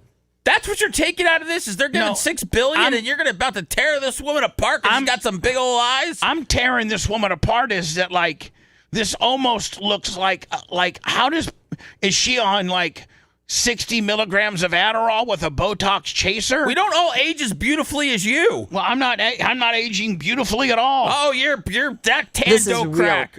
But I mean, has anybody ever seen people that have their eyes open that large naturally? No. Thank you. I mean, you can tear my assessment of this apart, and that's part of your job. But I mean, if you were to be intellectually honest, I'm honest. Those are the biggest eyes I've ever seen in my entire life. That doesn't mean that because he's worth a billions, that he needs to all of a sudden leave her to the streets. Grant, I those absolutely. big old eyes might be real loving. Right. She can find the sex towel in the middle of the night in pure darkness. My God, look at her. She'd be reading street signs for you. This is her. I sent you a picture of her. This is really exciting. Absolutely. It's a very special moment. We're making a $6.25 billion investment in America's kids through our charitable. And listen to this.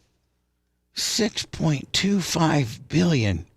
My Lord, think about how much money that is. How much money do you have to be able just to scratch out $6.25 billion to some charity that you don't have anything to do with? The government controls. The United States government handpicks who the hell gets this money. If I'm giving away $6.25 billion, I am going to determine where it goes so that I can go into the inner city, or I can go into just different, really people that need it. You know what? Mostly homeless people. He's worth 148 billion. He's the 10th richest person in the world. Yeah, if I'm giving away $6.45 billion, I'm not giving it to the government. Look how much wasteful spend. I mean, they probably pay the director of this particular program like a couple $100,000 a year. Funds. Next year. Look at her. Like she doesn't blink. Ever. And blinking's overrated. Every American child will be able to get an investment account. It looks like she's scared. She's like, I hope I read my lines right. I'll get my ass wet. She's very focused. Will be able to get an investment account powered by Invest America. We've seen what happens when a child gets even a small financial head start. Man, Michael Dell, I don't know how old you are, but you've held up pretty well. Can you imagine the hot ass you could be pulling right now, babe? I'm just telling you. Saying this guy's hot? No, I'm not. I'm just saying, but what are you saying? He's probably in his 60s, and he's held up pretty damn good. He could go down to the dollhouse and find him a find him a hottie.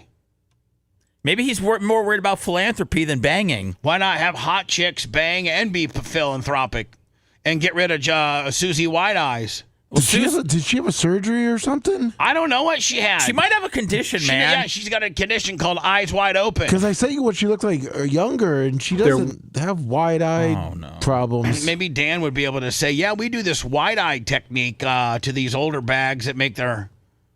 See, now her eyes look natural there. Yeah, they do. You know what she did? She had an upper eyebrow lift, probably went too high. She had like a lid lift, and the guy went a little too aggressive. Can you do a lowering? I don't know. Is it too? You can't. At that point, at that point, man, you're just cutting more stuff out. We got to cut some more stuff out and add some more. And that's a horrible boob job too. Look, Johnny separation. Okay. You got to keep them separated. Poor woman. Just trying to do something good for the world, and now she gets torn up. Yeah, but if you're worth that much money, you got to have a better plastic surgeon. Get Jennifer Aniston's plastic surgery. That rack could have been fixed. It was a long time ago. She might have got the rack fixed and the eyes done at the same time. Great. Let's see the rack. Hopefully it'll, but the eyes. Do you walk in and say, I want to have my eyes as wide open as I possibly can? You do, man? Yes, I do. I want to look like I'm on a triple espresso at all times. Look at her. The real power of these accounts is that anyone can contribute. Parents, relatives, friends, everyone can help shape a child's future. To philanthropists, companies. Look at this guy. So horrible. But look at this guy. They're probably approximately the same age, and maybe in college or something like that. And his eyes are natural.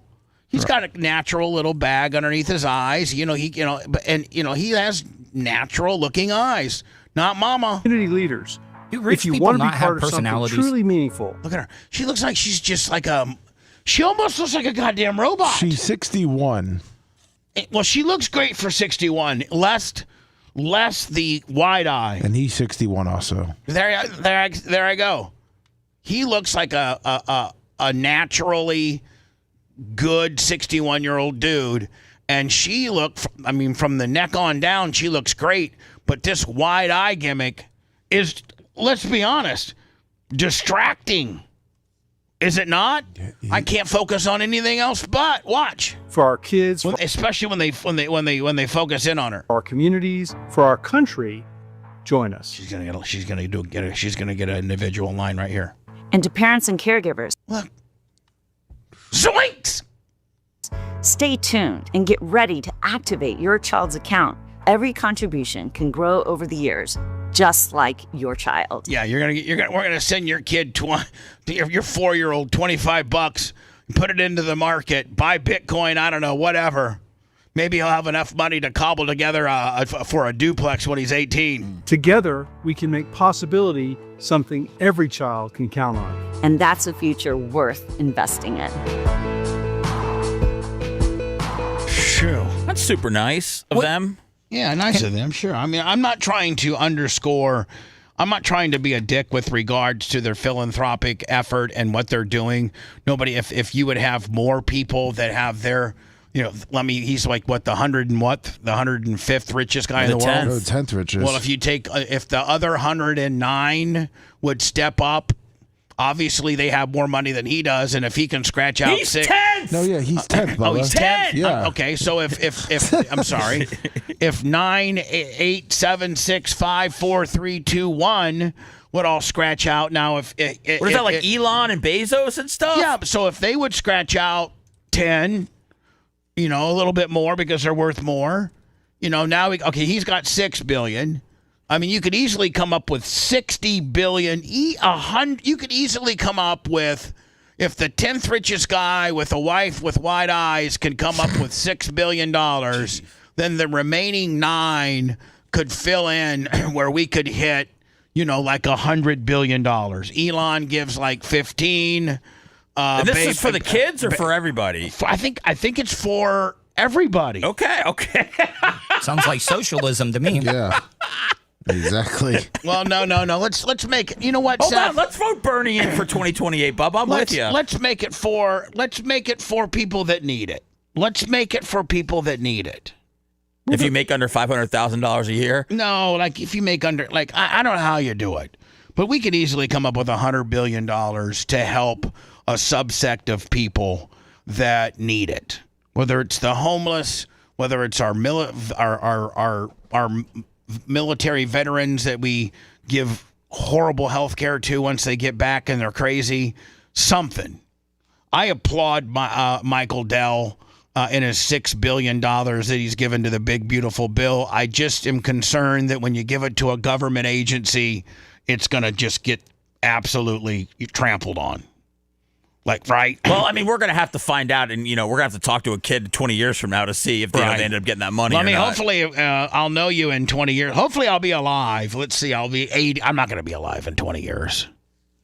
Well, Walker's not going to get it, so... So, yeah, there you go. Yeah. Me being dead and Walker not getting it, that works, right? Yeah. If you liked that segment, then you'll definitely like the new redesigned BubbaArmyHQ.com. We'll be back to the Bubba the Love Sponge show after this.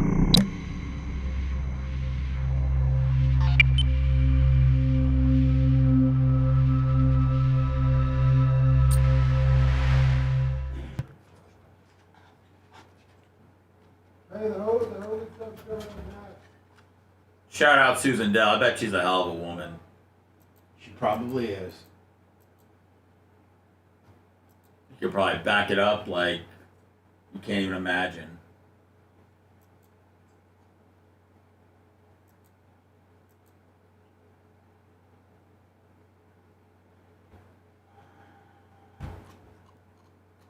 I'd like to buy Adele. The singer? No. Let's see, what are we running these days? Tessa. About 1,000. Tease. Comes in hard. Tessa. I called her Tessa. Jeez. I meant Tease. Jeez. I need to get these made. I think the Bubba Army would buy the fuck out of these. What? These trailer hitch receiver covers. Yeah. Oh yeah. I wouldn't know anything about that. I'm gonna see what I can get them made for.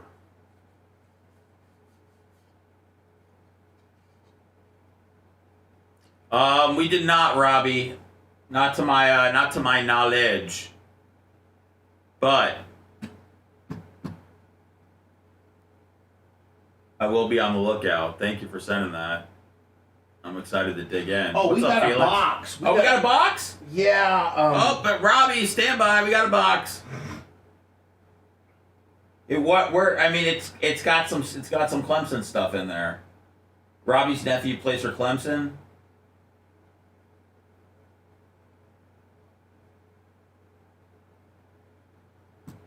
Anyway, so what's up, Greg?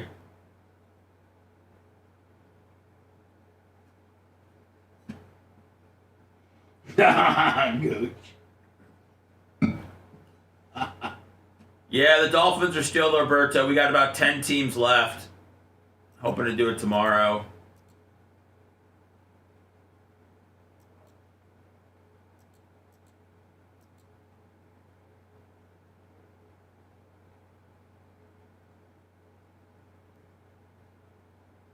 Hey, where's the box? On Lummy's desk with scissors. Oh. I'm getting to the bottom of shit, buddy. Interesting. Now, where was I just a second ago? Fuck. You got it, Berto. I think they're just $20. Lummy, you got a box we got to open with scissors? Yeah, I got it from Greg and Amy. Oh! It's not from Robbie? No. It's from Greg and Amy. It's for t-shirts. Okay. It's not the package, I guess. No, not from Robbie. From Robbie Woody. Yeah. Rob Woody. Woodard, yeah. Yeah, no, it's not from him. Okay, well, we're supposed to be getting something from him, Lummy. Tell the post office. Post office is busy. It's Christmas time. They're working very hard, Seth. I know they are, Lummy. I stop my postman every day. Wait for him. Sometimes he uses our stop as a break where he kind of just sits in his car for half an hour. What's he doing? And I'm peeking outside the window waiting for him to put my little cards in the mailbox. Is he on his phone? No, he's just probably taking a little lunch break under a tree. Which is all good, but I mean, put the mail in the box and then chill. That's right. I need my shit, bro. Yeah, Washington's left too, Steve. I think they're like $20 also. Oh, UPS. It went UPS. That's it, Seth. It's UPS. UPS? That's what he said. He said UPS got him. Oh. Nah, UPS is solid. Yeah, what can Brown do for you? UPS is not solid here. Just see what the tracking says, Robbie. UPS is not solid here, Seth. UPS is a bunch of fucking dicks here. Well, hopefully the tracking doesn't say delivered. That would not be ideal. Then I gotta check by the wall to make sure he didn't punt it over the wall. He just leaves it in the middle of the street down there by the gate. Yeah.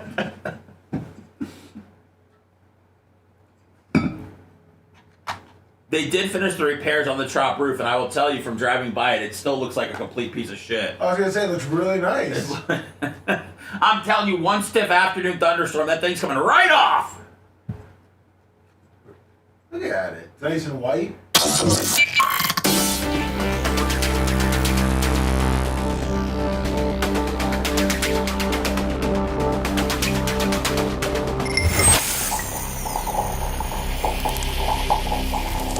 Tired of paying sky-high cable TV bills? Sick of juggling endless streaming subscriptions? There's a better way. Go to getabox.com. With Get a Box, you get every channel, every game, every movie ever made. Watch local and national channels, live sports, all your favorite movies, and much, much more. This isn't another subscription. It's a one-time purchase. No contracts, no fees, no nonsense. For a limited time, use promo code BUBBA at checkout for $25 off any box. That's getabox.com, promo code BUBBA. The Bubba the Love Sponge Show, listener supported via PayPal, Venmo, and Cash App. All at the Bubba Army now returns. Hall of Famer Tease, the pool cleaner to the stars, if you will.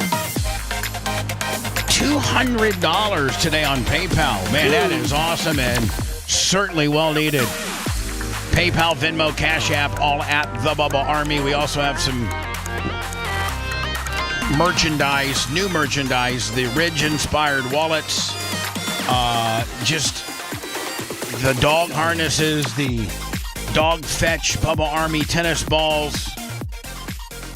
I think the knives, they've all been things that we just completely sold out of. Like in 2 or 3 days, the merch crick went ahead and reordered. So those are all available at Bubba Army merch, Bubba Army store, Bubba Army shop.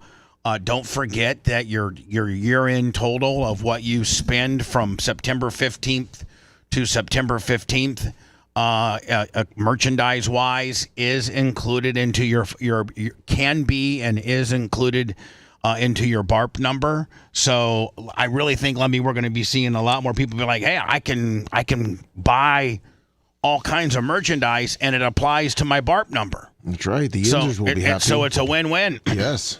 So Ric Flair, and this is in the news, so I'm allowed to talk about it. Ric Flair on this particular podcast, and what is this? Has this gotten over 1 million views now? It had 1 million on Monday. Yeah. Well, I'm worried that somebody has gotten to Flair. Uh-oh. Because Flair now has done kind of a reversed, like turnaround, like saying, well, maybe I misspoke. Maybe I don't know what I'm talking. Listen, Ric Flair will probably be the next one. Well, I guess Mike Rotund from the IRS, from was it the IRS gimmick or that stuff is that Barry Windham shot off about Mike Rotunda's health, and he shouldn't have, and said that Mike Rotunda was in hospice, and he's not. Okay. Because I talked to his daughter, and his daughter was forced to then make a statement on his health because of Barry Windham talking. So guys just speaking about So Barry Windham talked, and then Rick got that little bit of news and took it and mentioned it on this podcast too. And you've got to the bottom of it because I think I know you know her. And that's I read on Twitter that Mike Rotunda's dying, and then I reach out to his daughter, and she's like, "That's just not the case. Right. I don't know where he got this from." What I'm saying is your source is as solid as it can be. It's family, and you know her and are friends with her, and she told you the truth. Yes.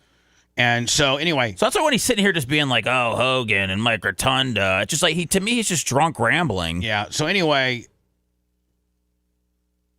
I played this. This has gotten out of control. I can't really comment on it for various reasons, but when things are in the news, I can. I've taken this. What was Lummy? Was this 45 minutes to an hour long? This podcast? Yeah. I believe it's like an hour and a half. Yeah. We took the 1 and 3 second clip of Ric Flair making these allegations. Now, as Hogan was in the hospital dealing with various complications during the 60 or so days of when he was in the woods, meaning like neck surgery, complications from neck surgery, in and out of the hospital, taking himself off the publicity beer tour. This show was really the only show that had really good data. And it upset a lot of people that are close to Hogan. And if you remember, they would actually, monitor the show and then combat our inside intel. When realistically, our inside intel was correct. I mean, Hogan died. We were saying that was going to happen. And, we alleged back then that something like this may have contributed to why Terry is no longer with us. Rick, we say it, Lummy, oh my God, lawsuits and just crazy stuff. Just crazy stuff. Gag orders, temporary restraining gimmicks. At that point, I was trying to release. I wasn't. Wolf Films was trying to release Video Killed the Radio Star. That almost didn't go down. And so Flair says it gets over 1 million views. Might be at 2 million now. 1.4. And Now he's backtracking. Another wrestler, another Mount Rushmore type legend who resided in the Tampa area, Hulk Hogan, passed away. I talked to him the day before he died. Now, we've determined that this is not an alcoholic beverage. This is Ric Flair's new energy drink. Yes, woo. Woo. Woo. Okay. Is it FDA approved, Lummy? Oh, yeah. So I think it's like $30 for 12 of them or 6 of them. Here we go. Jesus. Here we go. And Lummy, you're working on an energy gimmick for us, are you not? Yes, I am. In fact, I think it's locked in, isn't it? Pretty much. I shouldn't say this, but what killed him was street drugs. When the doctor wouldn't prescribe anymore, he was in so much pain. Then he had that neck surgery, and it got infected. So back in the hospital, mentioned 10 back surgeries, 2 knees, 2 hips, all this. And then when the doctor would not prescribe anymore pain medicine, they just couldn't do it all due conscious, right? Yeah. So they went and got the drugs off the street. Mm-hmm. His body just said, you know what? Bingo. I can't do it anymore. Yeah. Sad. That's terrible. So I'm going to keep that, Lummy, just so I always have it. Here's why I think there might be something to this. Then immediately, as a good wife would, Hulk Hogan's widow hits back at Ric Flair's claim. WWE star claims WWE star died from street drugs. The widow of WWE icon Hulk Hogan is pushing back against the claims made by the fellow wrestling legend Ric Flair. Now, mind you, Ric Flair has known Hogan since 1979, before Hogan was even a thing. When Hogan was just wrestling for $50 to $75 a night in the Vern Gagne territory. No, and down here, in the Gorilla. Who was the main guy? Was it not Barry Windham? The main guy down here, I forget who the main booker was, but with the Briscoe brothers, and he was in the Florida territory. In the Florida territory, him and Ed Leslie, better known as Brutus the Barber Beefcake, for $50 a night. Like Mondays were like in Panama City, and Tuesdays were like in Jacksonville, and Wednesdays were like in Daytona, and Thursdays were like in Fort Myers, and Friday. You think of Kevin Sullivan? No. Kevin Sullivan didn't run the territory.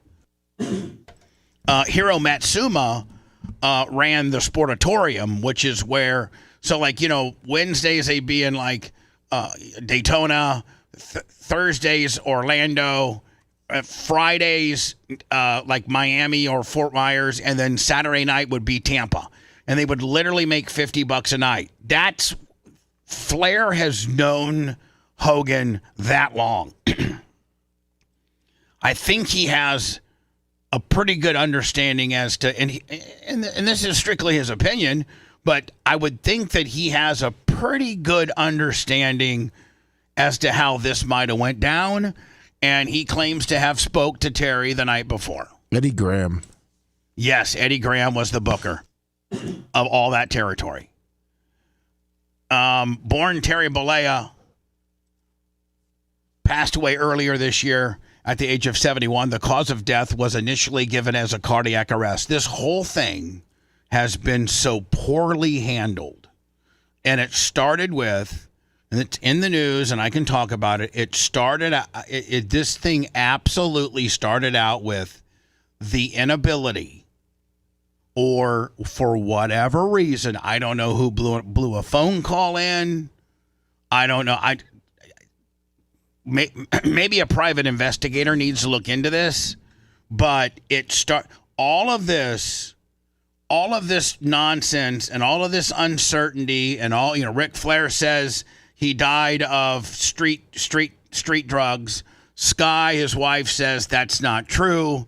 They said they rounded up 2 other family members that also allege that that's not true. I mean, if you're a family member, you're not going to say, yeah, Flair's right. You're going to stick up for your dad, or you're going to stick up for your father-in-law, or you're going to stick up for your husband. Of course you should. And inevitably you may be correct. But this all would be not an issue. And Flair could not have made those allegations. And the family and the close circle of friends could vehemently stand behind if they would have done an autopsy immediately, like they do when some shady stuff happens. Much like, if we're talking about celebrity-wise, Matthew Perry, formerly from Friends, who died from a ketamine overdose. And they didn't, I don't know when they did the autopsy on Hogan, but I do know this, and this comes from Brooke, that they still hadn't done an autopsy when they did the funeral. And I don't know why they didn't do an autopsy immediately, because at that point the autopsy that would have been done, and to my understanding, when they do an autopsy over something that's a little bit concerning or shady, or how did this person expire, or how did this person die, is it's done right away. Like, it's so that whatever in the system doesn't half-life itself out of the system, and you do it immediately. And the medical examiner in this situation said and I don't know if it came from the Clearwater police chief. I don't know where it came from. But I just wish, I think everybody would have a little bit more stable footing in their reasoning or their opinions on what really killed Hulk Hogan had they done. There's no downside to doing an autopsy immediately. There's no downside to it. The guy's dead. His wishes are to be cremated. So, and he didn't want an open casket, and there was not an open casket. So, cutting him open and getting into a full toxology report, getting a full, how much larger the heart was, what particular valves or what part of the heart failed, a real extensive autopsy on what Hogan had in his system and what went wrong. But instead, the Clearwater PD completely botched this. The feds might have to get involved, because I just don't understand why there was no autopsy. And here is what leads me to believe. Now, if we could find the second clip of Flair and you give it to me, and I don't need it right now. Maybe we can have it for tomorrow. But Flair goes on to say, and you guys can cut it down for me, but Flair goes on to say that in the next 30 days, the media is going to go crazy over this. Now, the reason why he said that was because I think it was October 2nd or October 1st, Hulk Hogan's estate went to the 6th Circuit Court of Pinellas County and asked for a 90-day extension on the statute of limitations of a medical malpractice lawsuit. The statute of limitations had run, but they wanted an extension so they could do an extensive medical report as to what really killed him. And they were granted that, and that expires. It's my understanding that extension that the judge granted them ends. They have to have their whole entire case buttoned up as to their theory of medical malpractice by first couple days of January. Now, whether whomever is illicitly involved in this or this Hogan's death was caused by complications from a botched surgery, that's what the family's going to try to get at. But if it was what Ric Flair said it was, where somebody went out and got him some pills because his pain management doctor, who I've been told, I don't know it to be true, but I've been told was Fitzgerald, hadn't written Hogan any type of pain opiate-based type stuff in quite a while. And as Ric Flair alleges, somebody needed, he said they, didn't he say Lummy? Didn't he say they went out and got some? Yeah. So whoever they is probably, and this line right here is what leads me to believe that maybe there is something to this. However, as recent as October, an investigation into the cause of death has been ongoing, leading to speculation. Remember, Lummy, they were trying to button this all up, saying there's nothing to see here. There's nothing that went, there's nothing illicit. Terry died of natural, cardiac arrest type situation. That's all. And that's why, for whatever reason, the medical examiner didn't do a full toxology report on Hogan. When he was transported to the hospital, they didn't pull any blood. Usually standard-wise, and if you're I can put you on protection if you're a EMT or you're a guy that works in the ambulance transporting sick or nearly dying people to the hospital. But it's my understanding that most ambulance or EMTs or medics, I don't know what you're called, so if I'm saying the wrong term as to what those people are called, I apologize. I don't know if those are medics or EMTs, or I don't know what you're called. The guys that actually let me work in the ambulance and are working on you to try to save your life as they're scrambling to get to the hospital. I know that they have radio communication with the hospital, that they're coming in and they're given the vitals and they're given, the what the condition of the patient is, and I think the hospital may have some input. You might want to try this, you might want to try that. But it's my understanding that those medics or EMTs usually pull 3 or 4 vials of blood. I don't know if it's standard procedure or this happens, or if it's a law or it's just to cover your ass as a medic. But you pull 3 or 4 vials of blood while en route to the hospital to be able to cover your ass, to show that you didn't do anything, you didn't give any type of illicit drugs to the patient in transport. So I could be wrong. I was told that blood is always taken. Now, mysteriously, supposedly, from my inside sources, there is no blood. There wasn't an autopsy done initially. The autopsy that was done might have been done. I'm just telling you, might have been, and I don't know it to be true. The autopsy that was performed on Hogan might have been done after he was embalmed. At that point, I think the embalming process, like what Dan described yesterday, was when they embalm you, they drain all your blood out and put formaldehyde in there.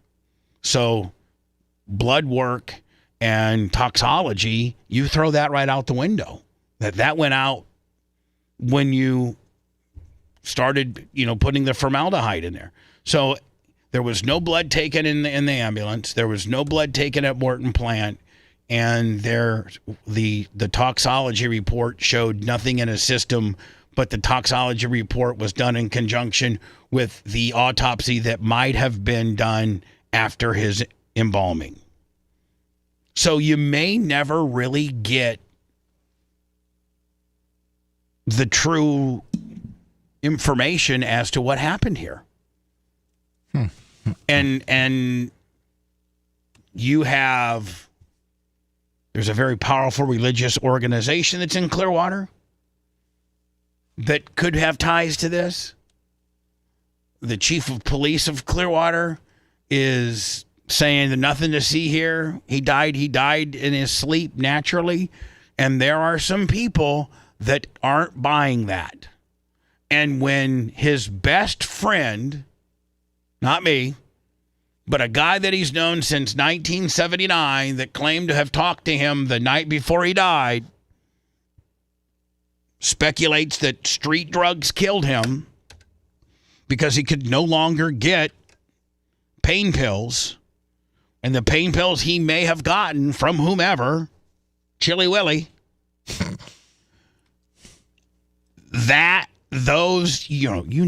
everybody, listen, everybody knows, even if you don't do pain pills, even if you do not participate recreationally in pain pills, or if you have participated in pain pills because you've had a major surgery or something that would require your doctor to give you a prescription to go to your local pharmacy to get said pain pill, that pain pill is not going to be tampered with or stepped on or mixed with fentanyl or ketamine or anything like that that's going to kill you.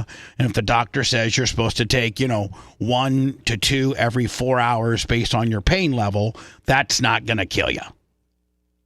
You got them from a reputable place and you're taking them as prescribed, you're going to be fine. But when you get them from Chili Willy, freeze-dried Jones, well, maybe Ric Flair's onto something, and Bubba the Love Sponge doesn't have to be the guy that gives you this information. Bubba the Love Sponge just happens to be the guy that's reiterating what Ric Flair said. I mean, I even have fentanyl test strips. You do?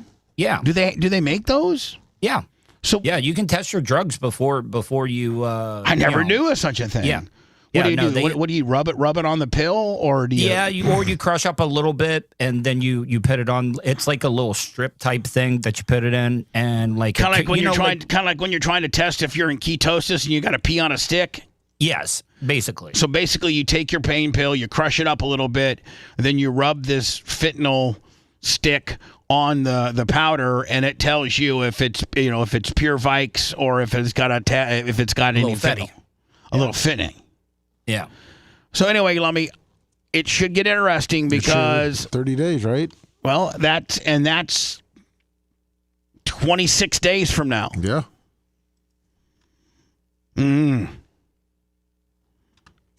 I don't know.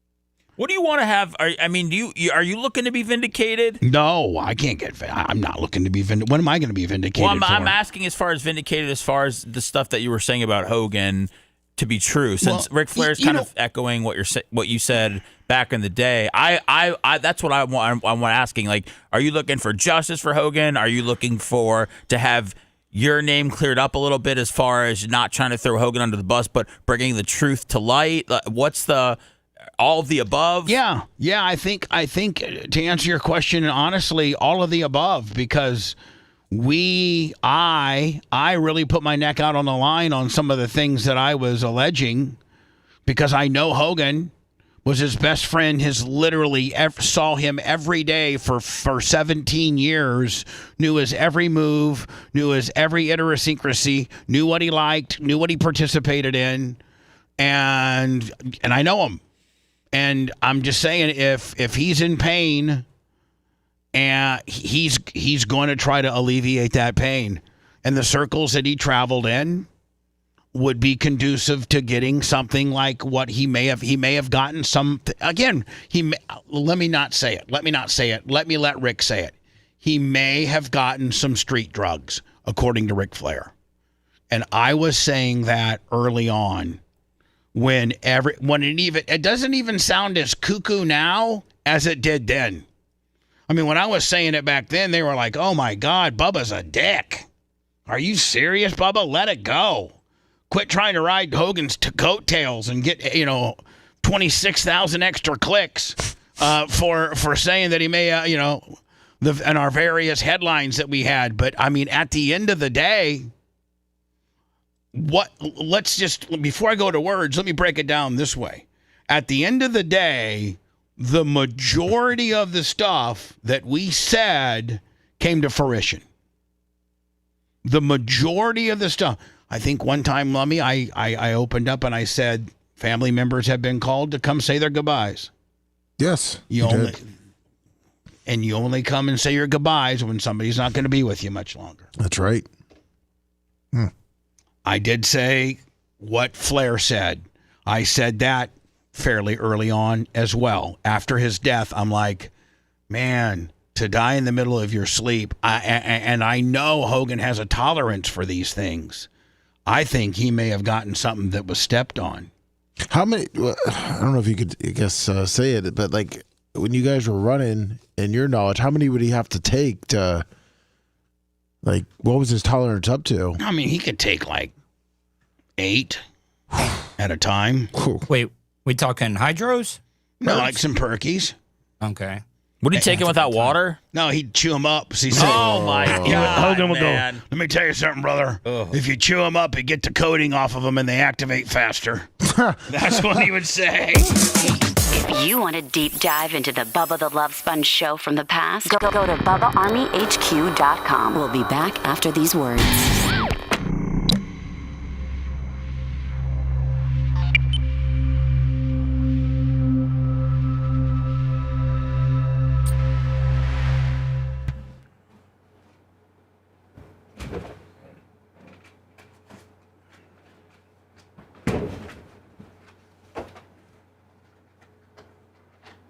I think Tulsa King's over. For good? No, I mean, I watched the 10th episode. Oh, yeah. Where they burnt way out. I haven't. Dunmire at the Easy, stake. he didn't see it. I didn't see that one yet. You didn't see it. I'm almost there. Shit, man. That's why when you said that, I was surprised. And I think no. morning show's over too. I don't know about that one. You can. What's up there, merchant? But that one, those.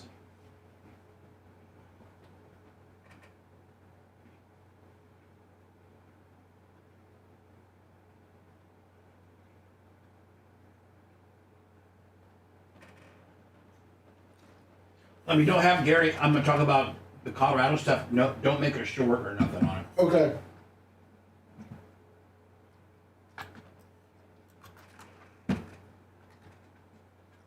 I don't want to get it out more than just covering the story. Okay. That's okay with all. On this one. You're good, Robbie. That's weird. See, UPS. That's where they take it upon their own liberties on changing the address. Maybe they wanted to take it to a better place, Robbie. I don't know. See.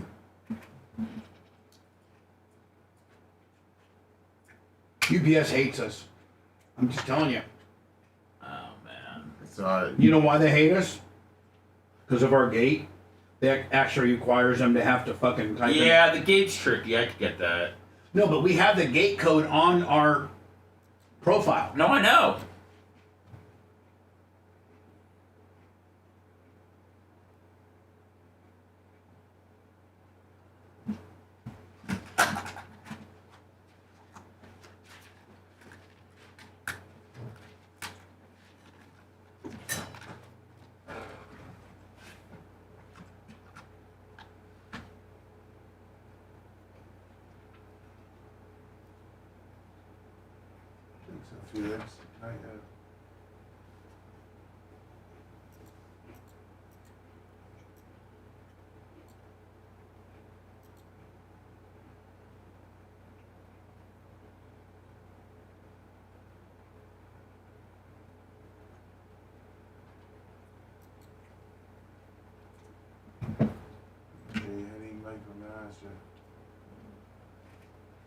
No.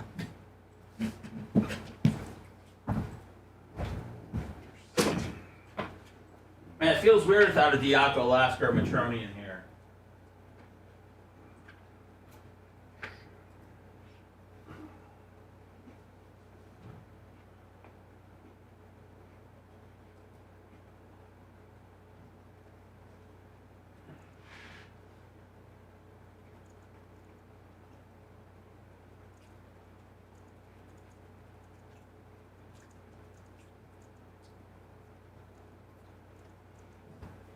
Bless you.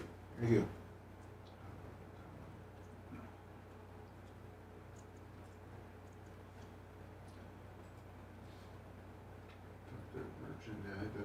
That's right, Tom Dirt Merchant.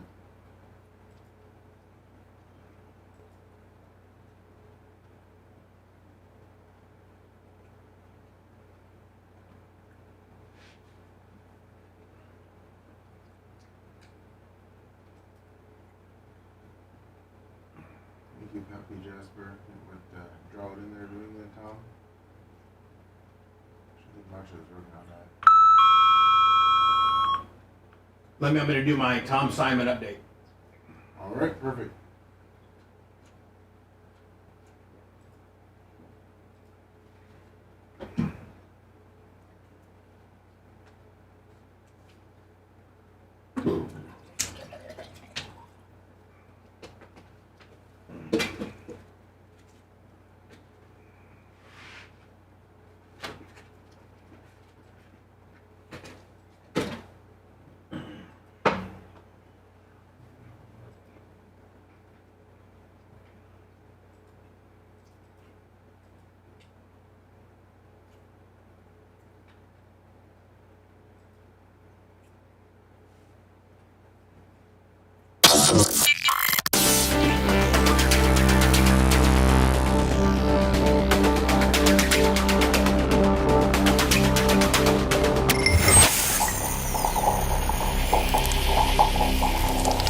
Big Gus tractor and equipment has grown so fast, mostly because you badass Bubba Army and Florida Man Radio. Big Gus is in need for some experienced technicians, and unlike others around, Big Gus will pay you for what you're worth, including payment for all your certifications and continuing education. We're talking about a six-figure income potential in your very first year with matching 401k. Big Gus tractor and equipment, they service all makes and models of agricultural and construction equipment. Apply at BigGusTractor.com. Make sure you tell them Bubba Army.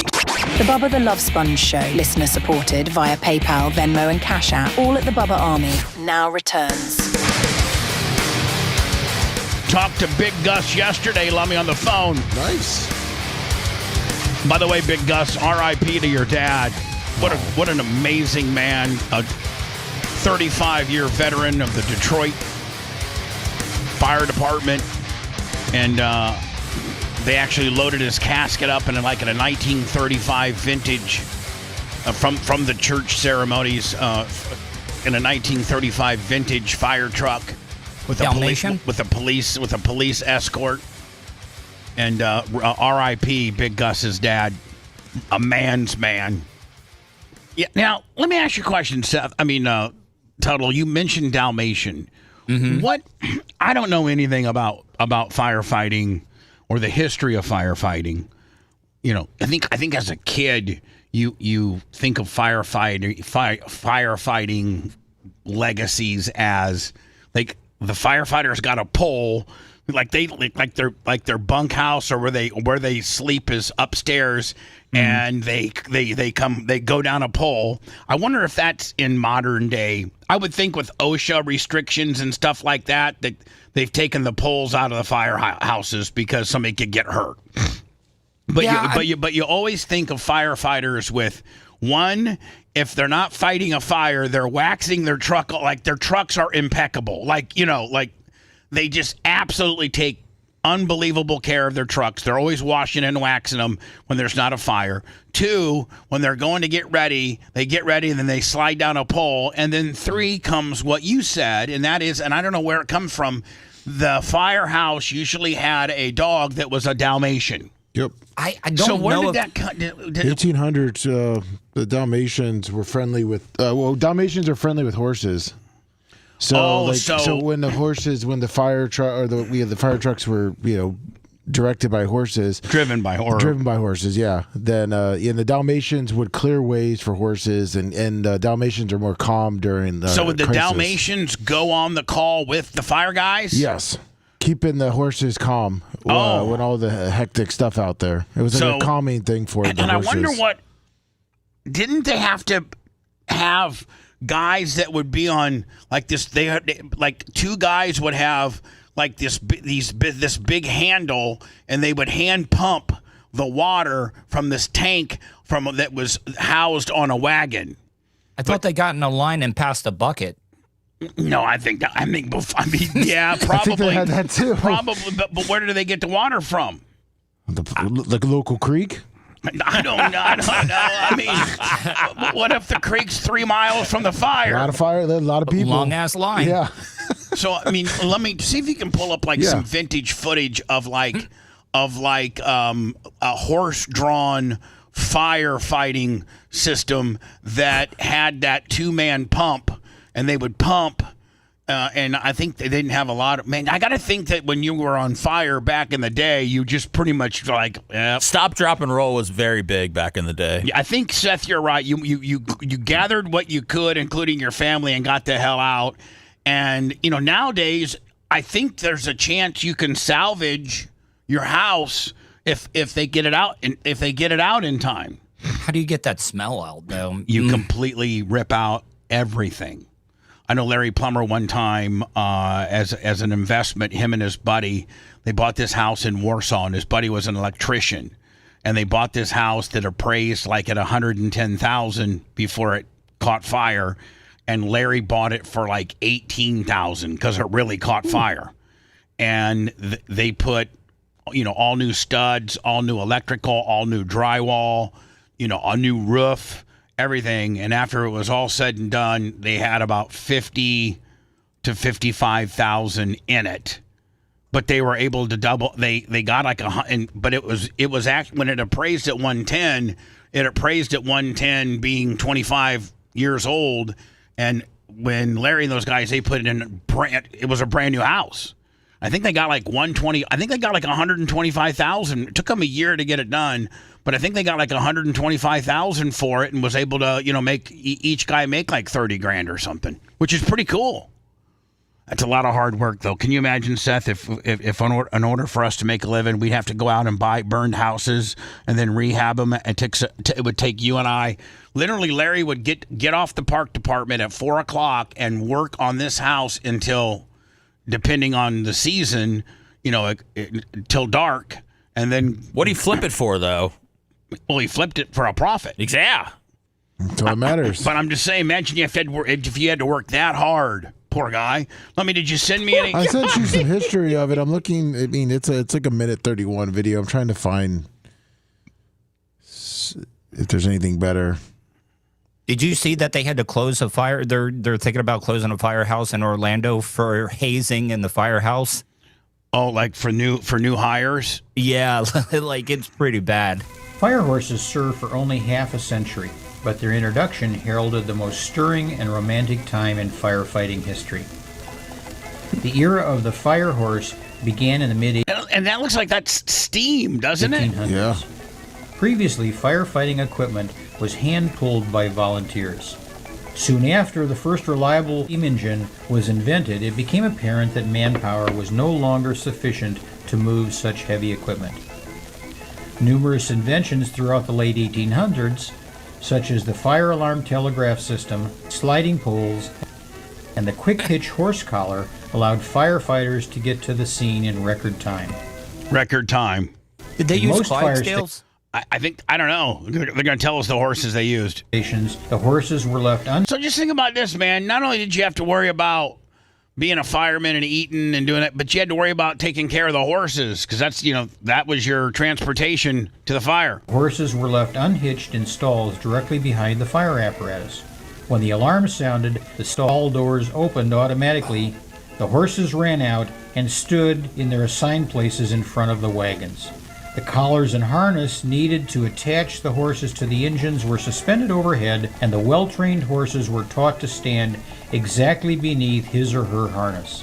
As the driver pulled a rope that released the harnesses onto their backs, another firefighter would snap the collar around the horse's neck, and a network of pulleys, springs, and counterweights raised the harness suspension frame up to the ceiling. These horses, they're trying to get some traction to get going. They can't. And out of the way. And then they were probably taught to haul ass, right? Yes, yeah. If you're a horse, you just want to take your time, but they're like, no, you got to haul ass. In many cases, the horses were hitched and the engines were out the door in less than 30 seconds flat. And that's faster than the guys now. So, Tuttle, the the firehouse that may close down in Orlando, what just is rampant with the sexual allegations and things like that? So to the point where they may have to close the firehouse down? Yeah, I sent Lummy the video story to his email. But it's pretty wild but this probably goes on. Hazing goes on in Everywhere. every type of group, though, doesn't it? We haze here. You know that. You've been hazed here. Oh, of course, yes. I mean, I'm trying to keep it. The news story. Trying to keep it down to a minimum now. Yeah, because I don't think you can haze anymore. No. 4 people. So is this the story you're talking about right here? Yes. People fired from Marion County So it Fire is Rescue Marion. after what deputies describe as a hazing incident gone horribly wrong. I'm Catherine Silver. It all started at this fire station where a 19-year-old was detailing ladders. Deputies say Man, detailing ladders. I'd be like, Chief, for real? I mean, I understand putting some wax on the big tanker, and I understand, keeping the shop clean and things like that. But you got me detailing ladders. I mean, I quit. People are just going to step on these and throw them around. And nobody ever, listen, Lummy, I know a lot of mechanics. I know a lot of tradesmen and construction guys that keep their stuff meticulous, like their truck. They got like a toolbox and all their tools are meticulous, and you know what I'm saying? But nobody ever looks at your ladder and judges you on your ladder, right? Yeah. Like, man, you know what? Lummy's a hell of a HVAC guy. You should see his tools. He's got grease, but his ladder is look at the grease on look it. at the grease Oh. on that ladder. Pristine. Oh my God. two firefighter EMTs rubbed grease on his uniform. Later that day, there was. I'm thinking if your ladder doesn't show some wear and tear to it, it looks like you really haven't done much. You haven't been up and down on that ladder. Yeah. You're a lazy ass. Misunderstanding about a pizza being thrown away. And then there was a TikTok video that the 19-year-old. So we got a detailed ladder, a pizza that got thrown away with a TikTok chaser. That's a recipe for closing down the fire shop. Apparently had on his cell phone that the suspects wanted. And that's just the beginning. This is Fire Station 21, where deputies in Marion County say a 19-year-old. By the way, Marion County, Ocala, that's where I'll be this weekend. I got a huge project at the track, and we're supposed to have rain. Saturday, Sunday. Oh, my God. It's going to completely kill me. Hasn't rained in how long? 400 days? It rained yesterday. Seems like it. True, but I mean, I get what you're saying. Nothing would put. It rained yesterday, but nothing that would stop a job site. I hope it's sporadic rain so I can, because I got so much to do Saturday. I got Buck meeting me up there. Firefighter wasn't just. I got Power Screen of Florida going to be there. I'm screening materials. I got Austin Gamble. I got a triaxle dump truck. I got an excavator from Beard. I got a Sunbelt rental vibratory 58-inch roller. I've had to organize all this for, this big project I got at the track to get ready for the February Nationals. I'm moving all this clay. I'm raising bin block. I'm leveling out this one area for camping. I'm just doing I'm screening material, and rain will absolutely kill all of it, and I'll lose $4,000. Looks like it's gonna be sporadic. I hope. Just hazed. He was battered and kidnapped. Individuals at the firehouse wanted a video. Billy Wood. For those scoring at home, the reason why I know it's Billy Wood, Lummy, that's the sheriff of Marion County, because he came to me and Tom Bean and said, "Can I put a Billy Wood for sheriff sign in Bubba Raceway Park's grass right here?" And we're like, then I made a phone call to my guy. I go, "Hey, is Billy Wood going to win?" He goes, because I know a guy who works for Marion County Sheriff's Department. I go, "Hey, Jim, yeah.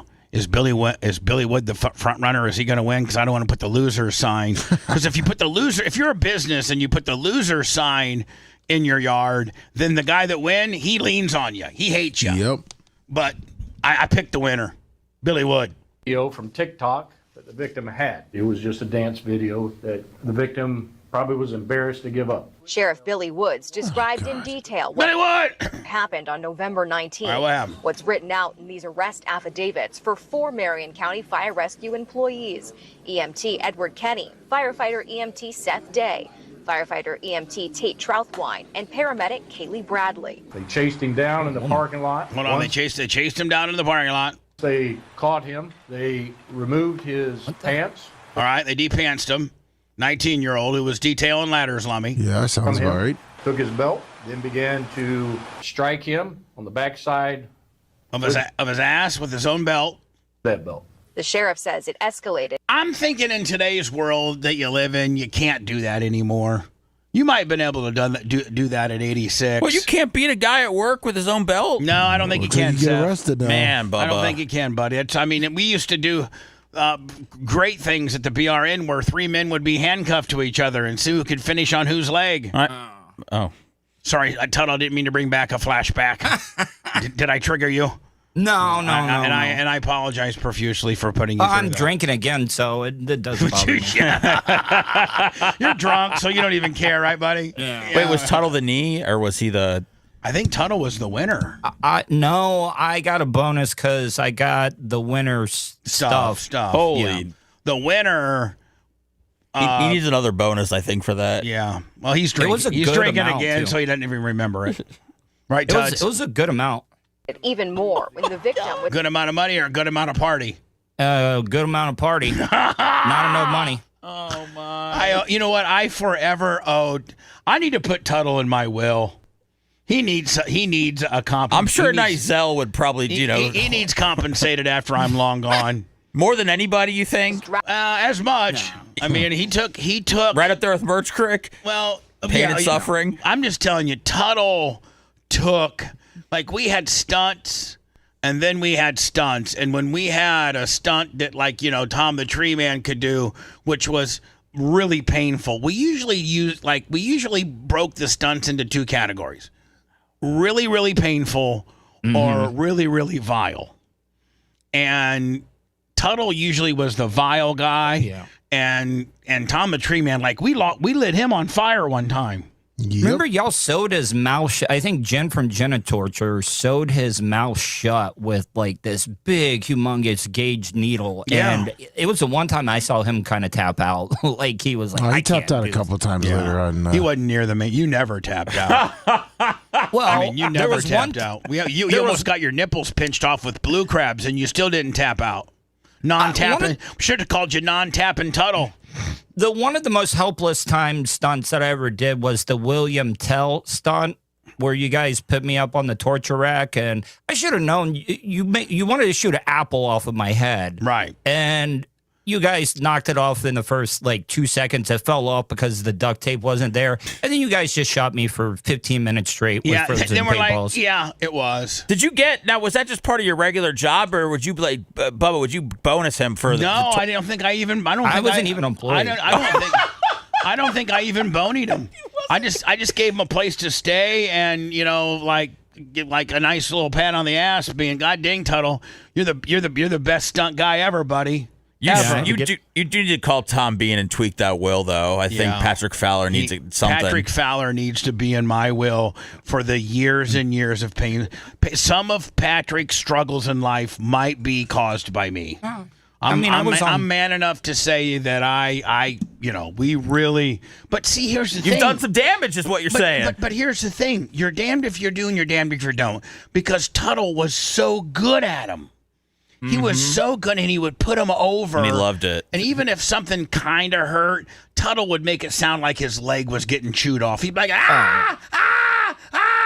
and it was just so... You got to understand, the majority of our audience at that time on Sirius XM was just audio. We had a visual component. Days. The good old days where it was just audio, and Tuttle would just go... Tuttle was such a worker and just so good at it that we're like, let's, and he would never say no to nothing. He'd be like, oh yeah, boss, I'll do it. It's not a big deal.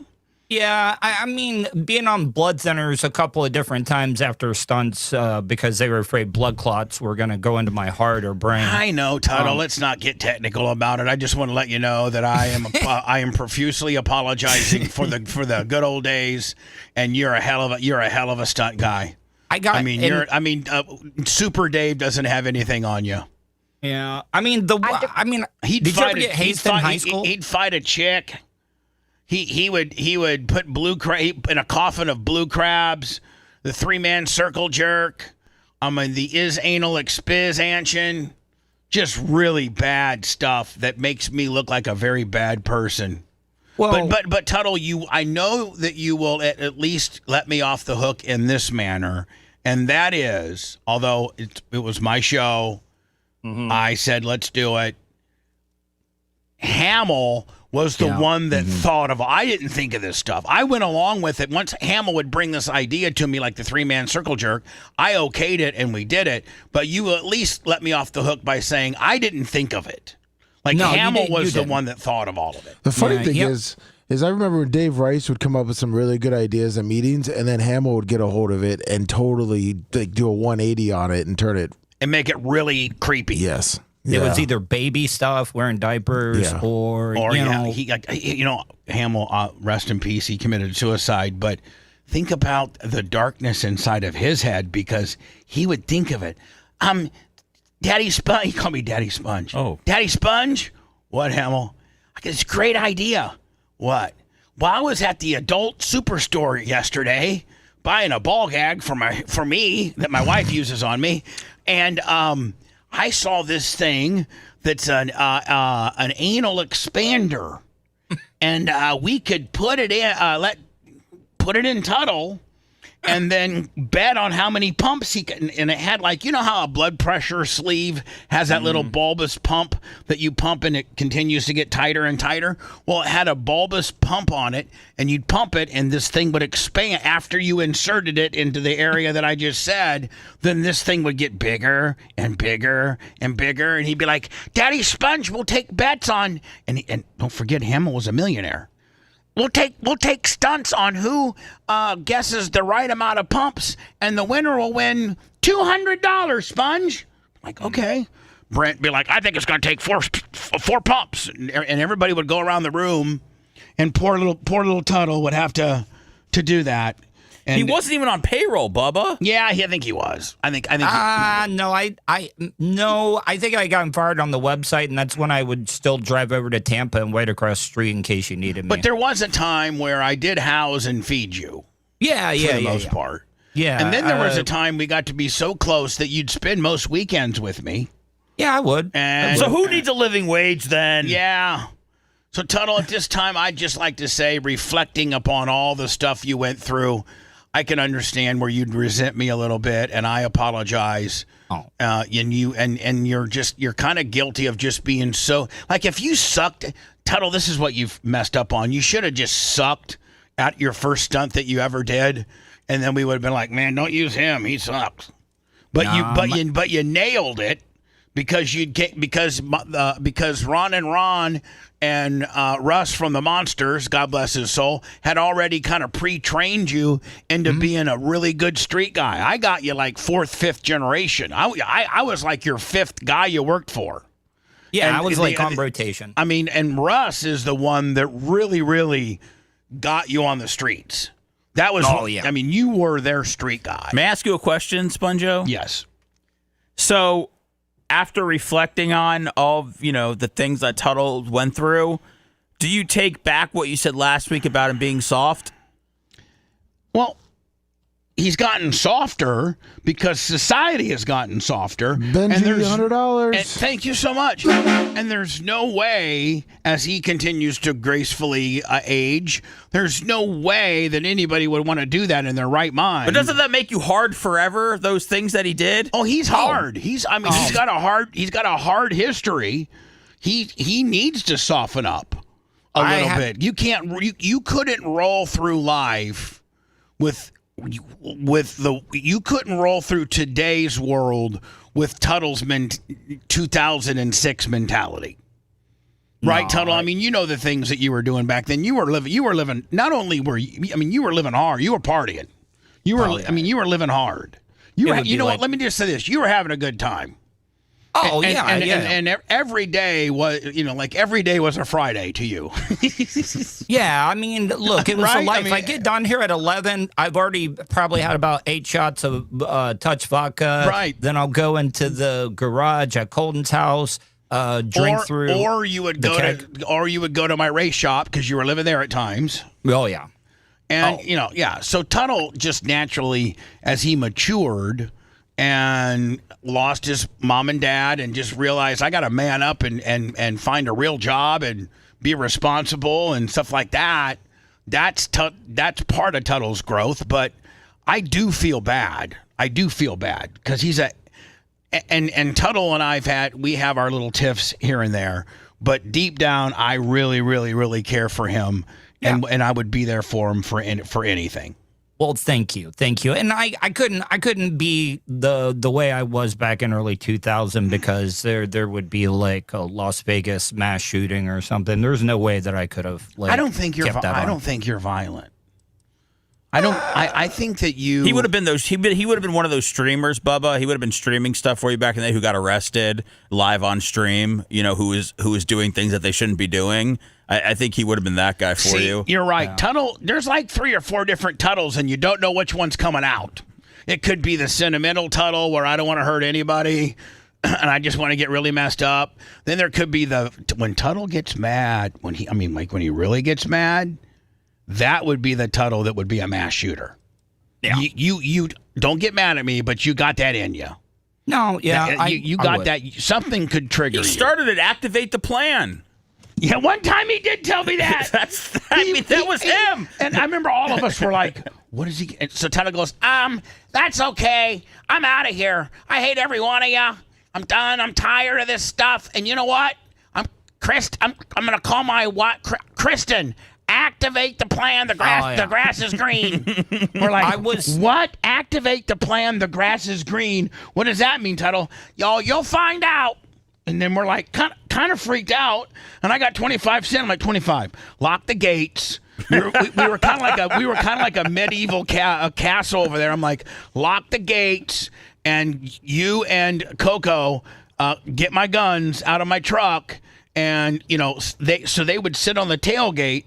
Right in front of the gate with 2 guns ready for Tuttle to do. We didn't know if he was going to barrel into the building, if he was going to come burn it down. No. But can I tell you, I was locked in Bubba's the first Bubba Saul, and you guys were pitting me through hell, and I knew I could only get to you by one way and get in your head, so I looked into the camera and I said, Kristen, do like I told you, activate the plan. It's already in motion. And then I turned to Brent and I go, what did he just say? That freaked you out. And Brent goes, he's activating some kind of plan with his wife. And I go, oh my God, do we leave him in there or do we let him out? And Brent goes, I think if we leave him in there, we can control where he goes. But if we let him out, he may activate the plan. And I go, well, what's the plan? He goes, I don't know. His wife knows. So I had to. The plan was to shoot everybody, wasn't it? So I had to listen. I had to go out to the shed. Now, under no circumstances were we supposed to open the shed door. They're supposed to be locked in there, 3 human beings. And I said, I pulled Tuttle out. And I baby faced like you wouldn't believe. I go, Tuttle, buddy, are you okay? No, I'm not. I can't take another minute of this stuff. I can't. Augie, there's this guy named Augie. Augie's an asshole, and D-Ball. D-Ball was this real thin-looking guy who looked like Sammy Davis Jr. Were they sleeping in there? They lived in there for 3 days, and we would spy on them in a voyeur type way, and then we would pump in music and pump in. So wait, you went to like the bathroom in there? No, we had a bucket, and that bucket would just have all the 2 and 1 in it. Yeah, and we'd empty the bucket once a day. But then we would talk to them, and because the whole thing was speakered up, so I'd be like, I'd play like trumpet music for them to wake up, like dun dun dun dun dun dun dun dun dun dun dun dun, and they'd have to stand up and look at the camera, and all they were allowed to wear, Tuttle, were their underwear and shock collars the whole entire time. And shock collars the whole entire time. And now, Seth, the shed's only about from me to you to Lummy. That's how the bigger it is. So and when you turn all the lights off, you can't even see your hand in front of your face. And one of the stunts we did was we gave them each air rifles with those real solid BBs, and we put eye protection on and put each of them in a corner of the shed and had them just shoot each other like. They were just shooting. I mean, those are great ideas. I mean, it's Seth, and Tuttle's like, I ran out of bullets. And I'm getting shot. I've got to get out of here. One of the people was a smoker, so like if you wanted a cigarette, you had somebody would hold a cigarette. We had a hole cut into the side of the shed, and we'd stick the butt of it into the shed, and he'd have to smoke it against the wall. No, you had a dildo on there. Oh, that's right. We had a dildo on it, and you had to suck the dildo in order to smoke. Bubba. Oh, you know what? You're going to hell, dude. Lummy, we might want to. I don't know if we could. I don't think we could post any of that on anywhere. Oh, you put chickens in there. We had to live with chickens for about 4 or 5 hours, too. And then listen to this, Seth. We blindfolded them like hostages. We went in there and blindfolded them and handcuffed them and took them to the other little shed where Lummy keeps the goat stuff. And we held them in there while we iggied up their shed. And we put like 100 mouse traps. By the way, they're barefooted. 100. The entire floor was full of mouse traps. And then we took them back into the shed. But like the first foot to walk into the shed didn't have mouse traps, but everything else did. So we're like, okay, guys, we're taking you back in the shed. And we shut the door, and you cannot see 1 foot in front of you. And there's 150 mouse traps there's not 1 square inch that doesn't have a mouse trap. And we have night vision cameras where we can see it all. And Tuttle, we might have some. You know what we might have? I mean, Lummy, we should edit it down. We might have some of the audio. It's all on Bubba Army HQ. We should maybe find a couple high spots. And so as they all had their own little parts of the shed. Like Tuttle's, you were, as soon as you walk in the door, right to the left, that corner, that was your corner. And then Augie had that corner underneath the air conditioner. And then I think D-Ball had the corner opposite you. Yes. And then the other corner was where the bucket of poop it. And so we shut the door, and all of a sudden the mouse starts, and you hear ow, ow, ah. No matter where they sat, they were getting snapped with mouse traps. So then, Seth, we had snake sound effects, like a snake, and they had speakers in there. And we're like, you guys don't understand. So we would pipe in snake sound effects and said, listen, we put 2 snakes in there, and they're in the corner. And they're like, and we would hit the snake sound effects, and they would really think that there were snakes in there. Man, and they would go crazy. The normal person, I'd be like, there's no way they put a poisonous snake in here. And then the whole time I'm like, Bubba might put a rattlesnake in the corner. No, I never. By the way, there were no snakes. There was no snakes, but they didn't know that. Let me back. This initiation of polishing a ladder and having your ass whipped a couple times. Tuttle would have given you $100 if that's the only thing he had to endure on a Friday stunt day. Please. Oh, I did clip your toenails one time. Kenny and Day allegedly held him down. Let's not get into that. Wine covered his face with. He clipped my toenails one time. As a favor or a bit? I think as a favor. Yeah, it was at the ratio. Yeah, it wasn't. I don't. Come on, man. Come on, dude. He had these clippers, okay, and he's you wouldn't believe he's like William Tell with these clippers, and he clips all of his hangnails, and he clips his nails meticulously, and he's like, he literally is like salon quality nail clipper. So I have my flip flops on, and Tuttle. You can make me look like the bad guy, but Tuttle goes, I'm just telling you, Bubba, man, you really need to put some clippers on those toenails. Getting kind of long, boss, man. And I go, I'll have Nikki or somebody do it. He goes, I got my clippers right here, boss. I can go ahead and just shape those right up for you. And he offered, and I let him do it. I didn't think it was you called my bluff. So yeah, it's kind of my fault. I thought you would have been like, Kenny no. and Hold on. Day allegedly held him down while Trouthwine covered his face with a towel and poured water over. Oh, waterboarding. We've done that. We Yeah. did waterboarding. Supposedly waterboarding, like you really feel like you're drowning. Yep. Like even though they're just pouring water over your face, like you feel like you're under the ocean and you're drowning and you're gasping for breath, and you'll tell them anything. Deputies say the only reason the other EMTs let go was because a call for service came in. Thank God Grandma's house was burning down. Her homeboy would have got waterboarded. A small group of employees treated the firehouse like a frat house. Their behavior does not reflect who we are and what we stand for. Anyone who hears this story is going to have a reaction. What was your reaction when you learned this all started over something like a TikTok video, a pizza, and some grease? Well, you got to have content, and these kids feel like they got to make content now. So these wacky kids did this on a shirt. In my 30 years as a firefighter, this is the most egregious thing that I've seen been reported to me. Our priority moving forward. They waterboarded the guy, and they made him detail a ladder. Well, they beat him with a belt for a little bit. Oh, okay. Yeah, I think that was the bad part. Let me, before I go into words, my daily Simon Investigates update. You can go to your Instagram and type in Simon Investigates. Have you noticed that since we've started doing this, I think Tom's picked up a couple thousand followers. Oh, yeah, definitely. I think Bubba Army likes Tom and the stories that he tells. Now, he was a former FBI agent for 26 years. I'm going to start having him on once a month on a one-on-one podcast. And, every day or two, I'm going to play one of his Instagram videos. And it's always some kind of cool-ass fraudulent type story that either he unearthed or unearthed as it's happening. Creation of child exploitation materials using artificial... Again, Simon Investigates on Instagram. Intelligence should be a crime. Check out this story. It should be.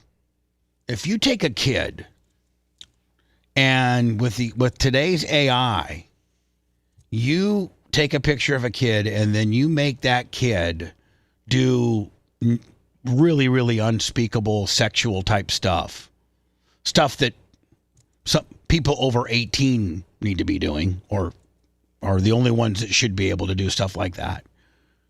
It's like AI is completely rewriting our whole world, and the fact that, like, are we going to have to put laws on the books now for AI specifically stuff? Because, I don't think there's anything on the books right now for AI. I don't think so. Yeah. 47-year-old Jeremy Weber of Topeka took regular photos of children that he knew personally and uploaded them to an AI photo editor program on the internet. And then he also uploaded nude photos of kids being abused that he previously had downloaded from the web. Jeremy had the AI photo creator merge the pictures together to create new images of the kids he knew being sexually abused, even though none of these kids had ever suffered that abuse. He also did the same thing with 60 photos of women that he personally knew, basically creating his own pornography using AI. So, if I get this right, he would take pictures of people that have not been abused, that he knew, and AI them into abusive situations. So now on the internet, they are being abused. Am I right? Yeah. Wow.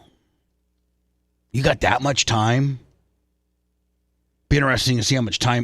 I'm sure Tom has a payoff here with regards that they caught these sick bastards, or this sick bastard.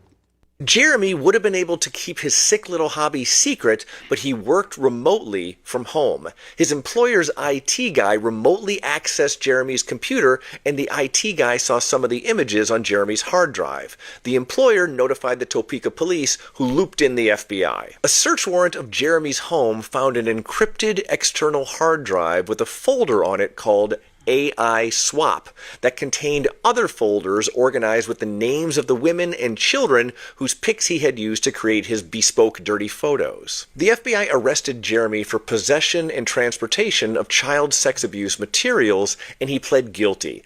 At his sentencing, the prosecutor made the point that Jeremy's actions should remind us all that we are vulnerable to this type of violation. I mean, think about this.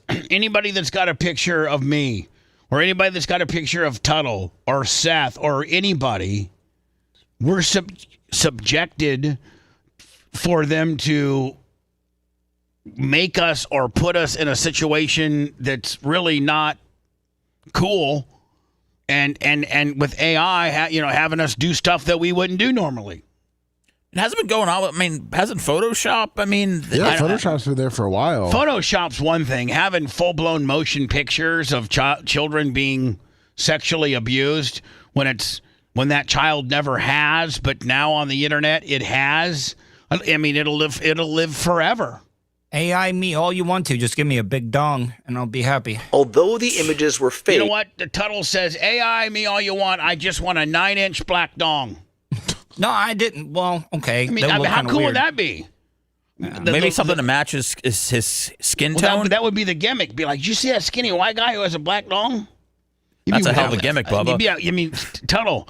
There's a lot better of than the guy with 2 different color eyes. I mean, there's a lot of skinny guys your size that probably got big dongs, but no skinny guys your size that's got a black dong. Then all of a sudden, you'd be a one of one. You were the multicolored dong guy. So I'm interracial without. You're interracial without even, and you're not even really interracial. It's not even really you. It's just you. It's you. Okay. Without your stock dong. They put Lexington Steel's dong on you. Oh, wow. What's he got now? Oh, God, he's huge.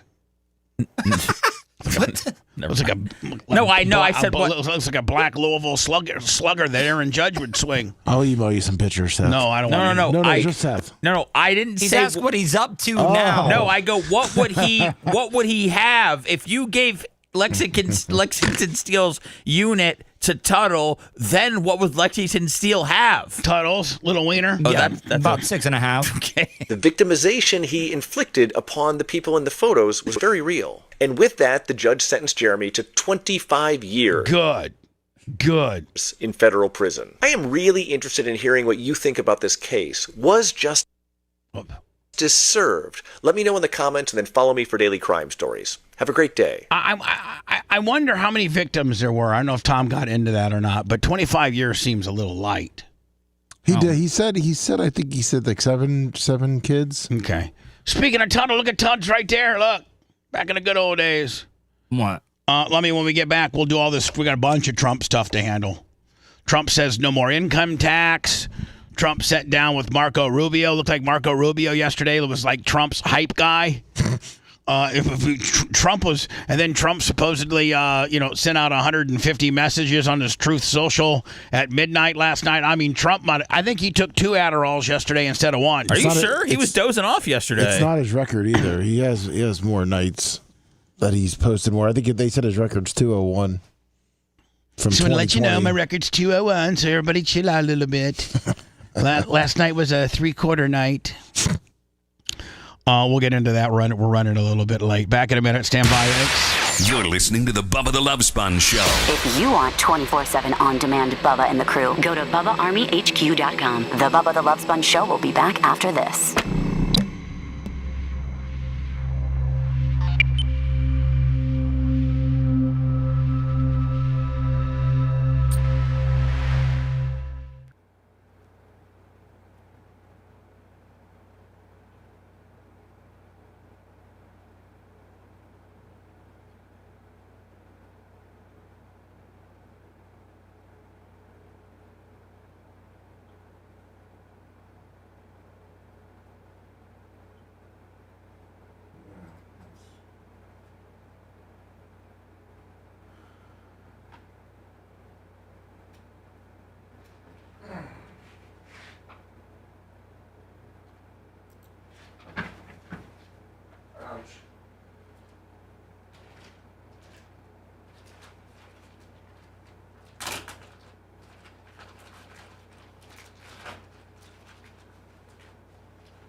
What up, Blossy?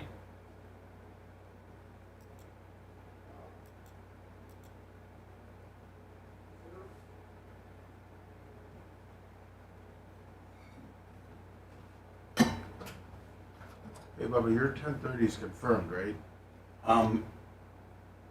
No. Okay. But I'm trying to get it Macho and confirmed. I are just testing it for the. I'm trying to get it confirmed. That's where I'm scrambling. Okay, we weren't sure if that was that. Or I'm Friday. scrambling with it right now. Okay. What up, Redneck?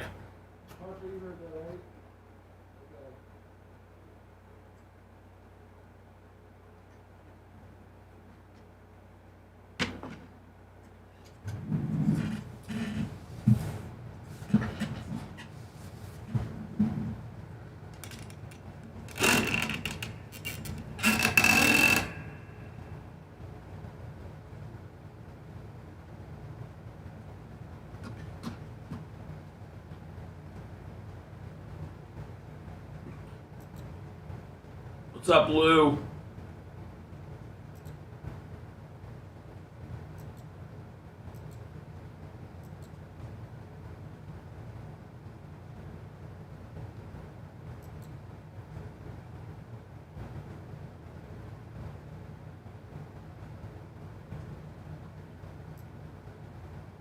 Oh man, there's an article in the Atlanta Black Star News about Deion Sanders hating Pilar. Oh, he does. He absolutely fucking hates her. It says Pilar snaps at sons Shiloh and Shador for believing Coach Prime lies about her. Uh-oh.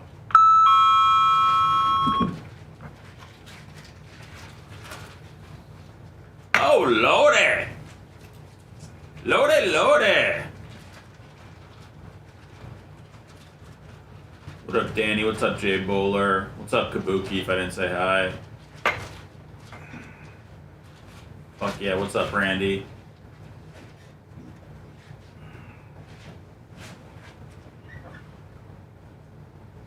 I don't know, Berto, but you're still coming like last year, right?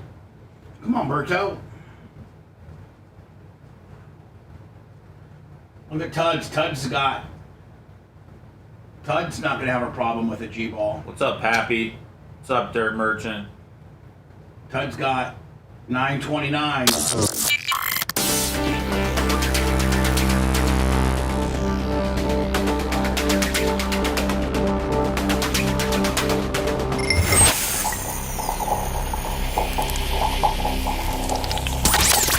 Listener-supported sponge, it's the Bubba the Love Sponge Show. Listener-supported via PayPal, Venmo, Cash App, all at the Bubba Army. Now returns.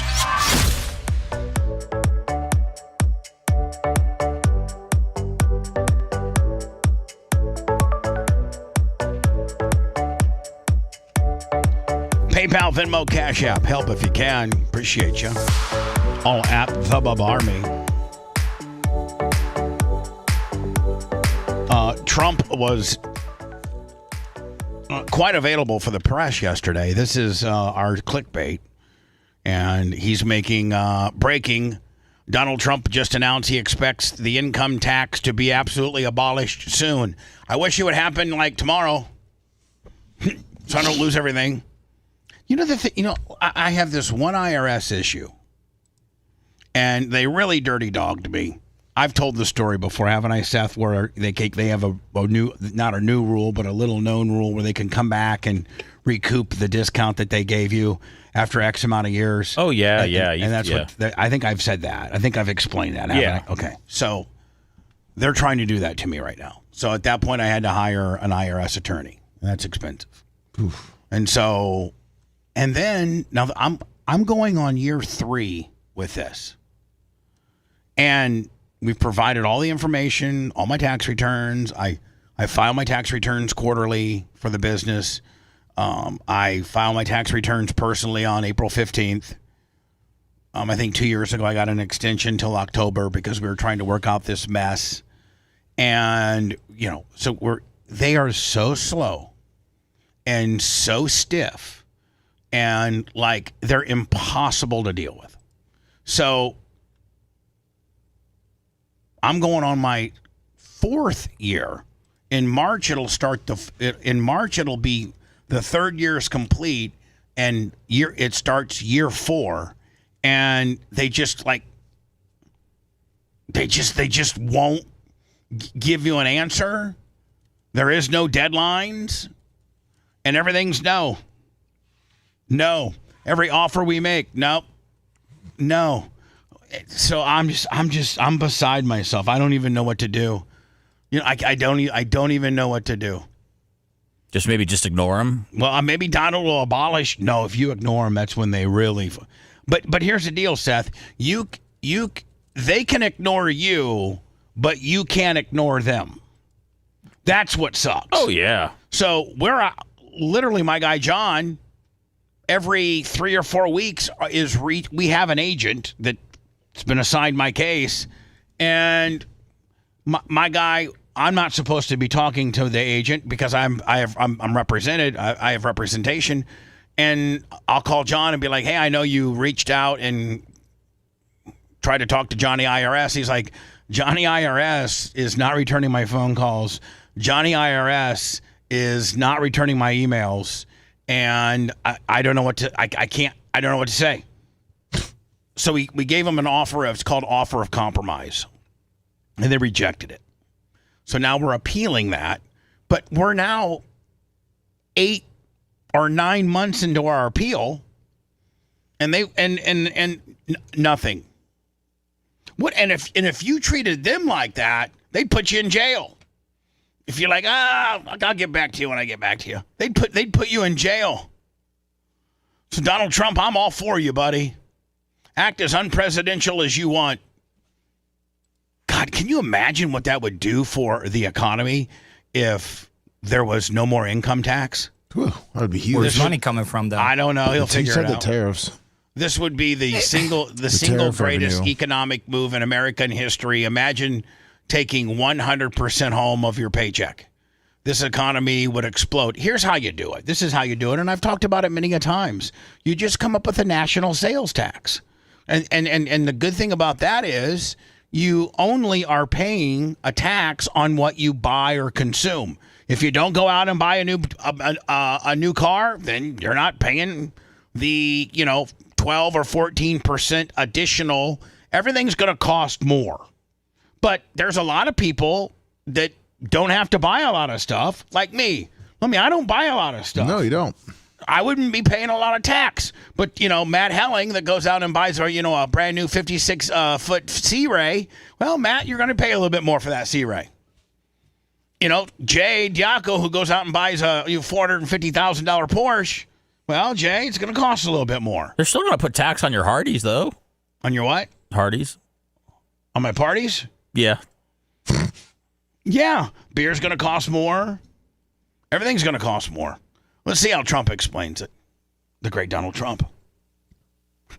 And I believe that at some point in the not too distant future, you won't even have income tax to pay. because the money we're taking in is so great, it's so enormous, that you're not going to have income tax to pay. Yeah, can I give you my agent's name and you can at least tell him, Donald, to take my offer? Is something going on with his nose? Like what? Like he's got like an extra bump here? I think he's always had that. I don't know. Look. At some point in the not too distant future, you won't even have income tax to pay because the money we're taking in is so great, it's so enormous, that you're not going to have income tax to pay. Whether you get rid of it or just keep it around for fun or have it really... Well, we want to keep it around for fun. Lots of fun. Low, much lower than it is now, but you won't be paying income tax. We've slashed $1 trillion up, and I believe... They've slashed $1 trillion from where? The debt. Yeah, we only owe $33 trillion. Yeah. Hello. Hey, what's up, with Brandon the Quad? Hey, Brandon the Quad. I was getting ready to watch Iowa State, Iowa on ESPN this weekend, and I got distracted. Who won the match? Oh man, Iowa lost it the first time in 20 years. Hold on, Iowa. Yeah, it was a 20-year winning streak that Iowa had on Iowa State, and Iowa State upset them. Yeah, because two of our number 2 guys in the country lost to their number 10 guy and their number 4 guy. Wow, what's Iowa rated now? Like number 5. Who's won? Penn State? Yeah, Penn State. Has Penn State kind of taken over as the collegiate wrestling powerhouse? Yeah, all because of the coach. Yeah, Coach Anderson. Yeah, didn't he come from Iowa? Iowa State. Iowa State. Fantastic. Yeah. So what do you got going on? What do you got going on for him? I know you're getting ready for Bart. Yep, just sitting here at the Eagles, locked in the bar this morning. You're 9 o'clock, probably 8 o'clock your time, and you're already tipping them back at the Eagles. No, because I'm the secretary now, so I got to take care of all the bills. Oh, you're taking. Hell yeah, dude! He's the bookkeeper. You're the bookkeeper, right? I'd be skimming some money. Now, do you get like free beers all day since you're in there working? We can't afford that. Yeah, he knows what they can afford now. Yeah, here's the deal. I mean, is it you got razor thin margins where like you're barely making it? Kinda. Yeah. I got to think because there's so much more for men to do. Back in the day, you could go down to the Eagles after work and see your boys and shoot some pool. And now, man, there's just so much more for men to do. The places like the Moose and the Eagles and, the Elks and all these men's. Kiwanis. All these men's, gathering private watering holes are kind of, going by the wayside. Are you guys about ready to lose it all?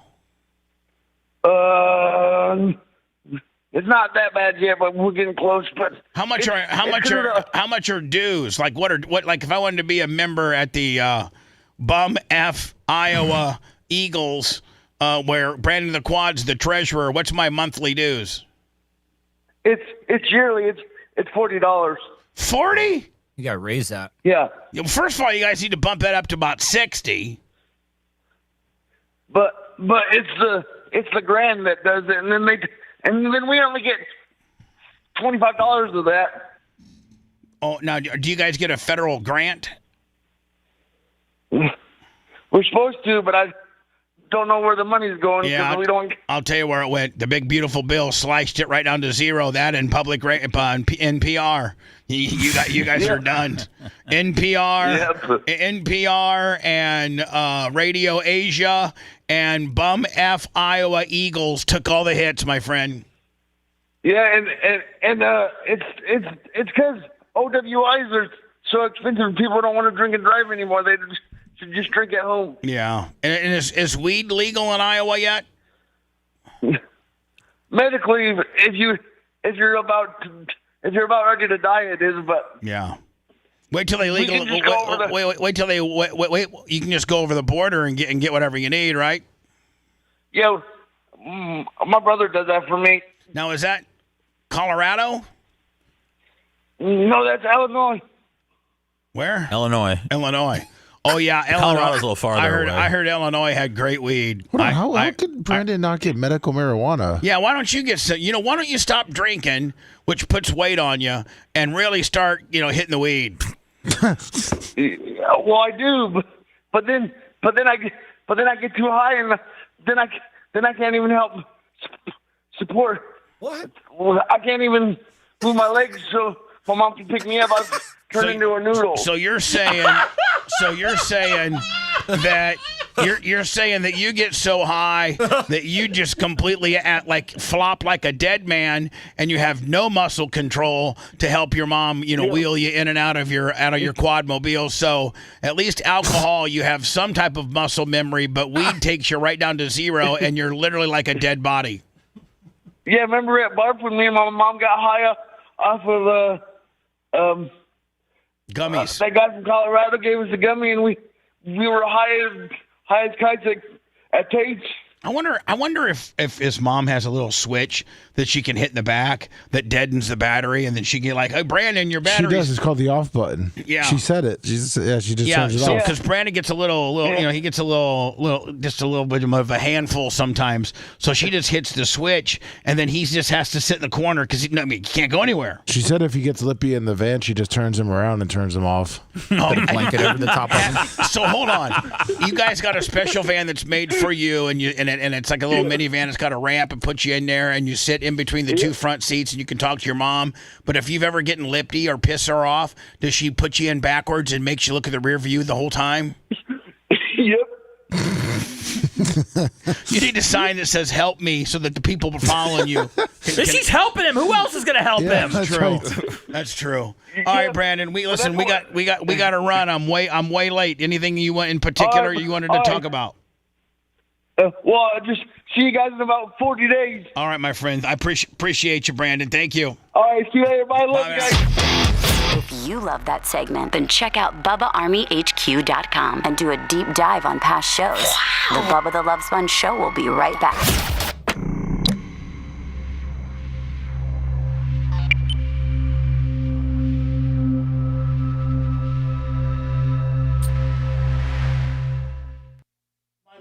No, it's not yours. I'm speaking from.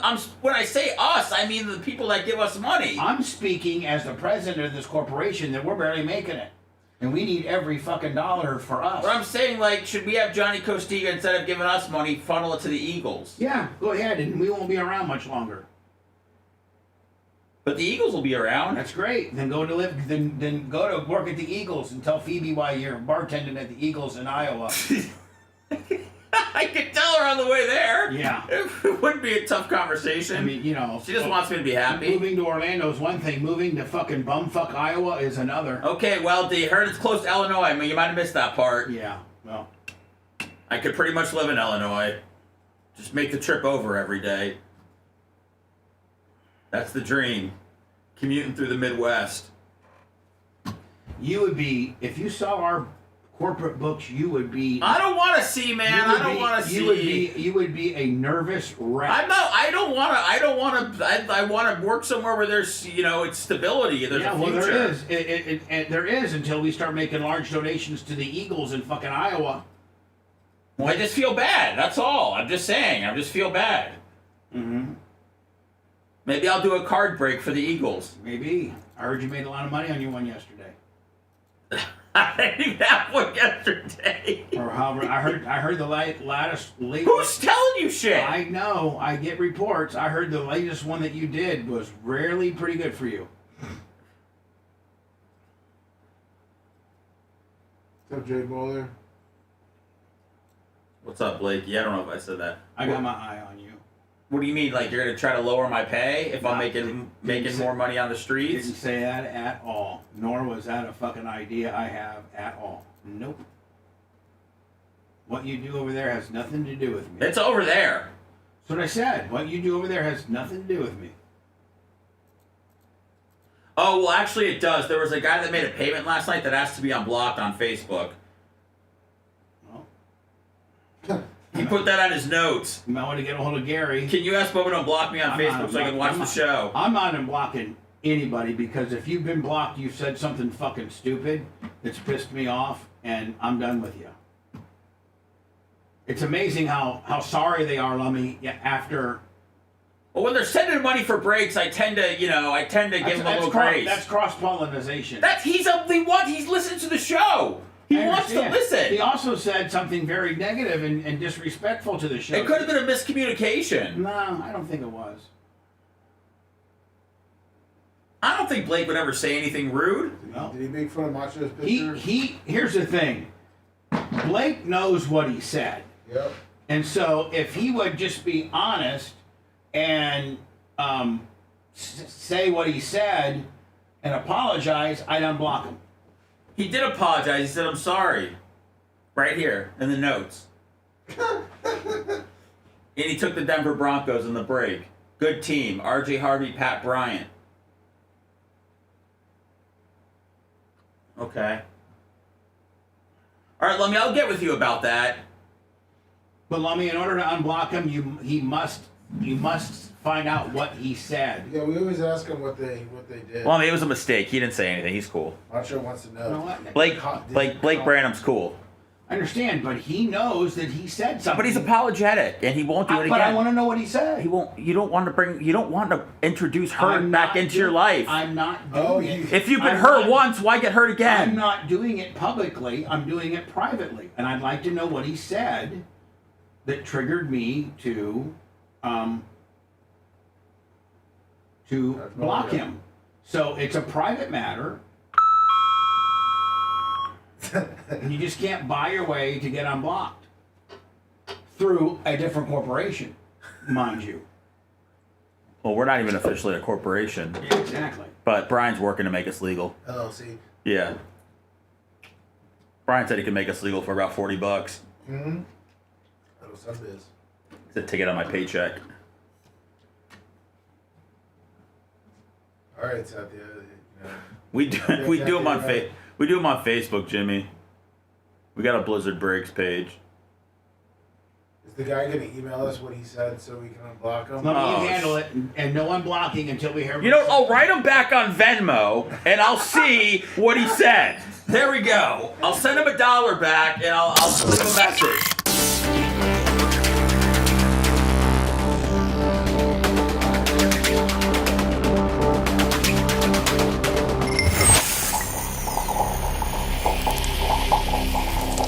Every homeowner deserves a roofer who puts people first. 4th Gen Roofing provides roof repair, maintenance, and installation services throughout the greater Tampa Bay area of Florida. With a commitment to personal service, expert craftsmanship, and the experience only years in the field can bring. Our team focuses on real solutions, personal service, and strong roofs that last. More information, go to 4thgenroofing.com or check their Facebook page at 4th Gen Roofing. The Bubba the Love Sponge Show, listener supported via PayPal, Venmo, and Cash App, all at the Bubba Army, now returns. Check it out.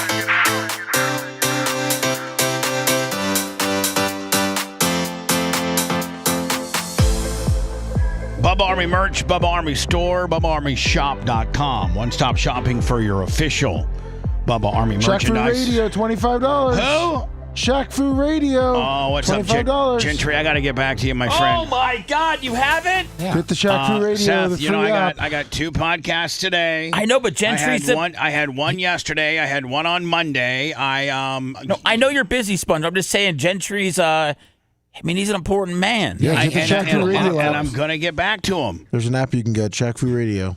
Hello, who's this? Hey, Bubba. It's South. It's who? South Tampa. Hey, South Tampa. Hey, I was wondering. I had some article playing. I'm sorry. Go ahead, sir. Oh my gosh. Okay, I thought I was losing my mind. Yes. No, I've got a question for you. I was thinking about this. I don't want this to bring the show to a screeching halt. Which but means when it you were growing probably up, will bring it to a screeching halt. It might not. What was the best Christmas present you got growing up? Mine, I grew up in northern Indiana. Mine was a bike. It gave me freedom. I loved it, but I was just curious. Mine was a BB gun. Oh! Because I could go out and shoot stuff. And, mine was a BB gun or a bike. I think most boys would say that, a BB gun or a bike, something. Or, Something like that. Or I think maybe towards my latter, when I started getting to be like a teenager, maybe like an Atari, like an Atari video of, gaming console that you could play like Pitfall or Track and Field on or something like that.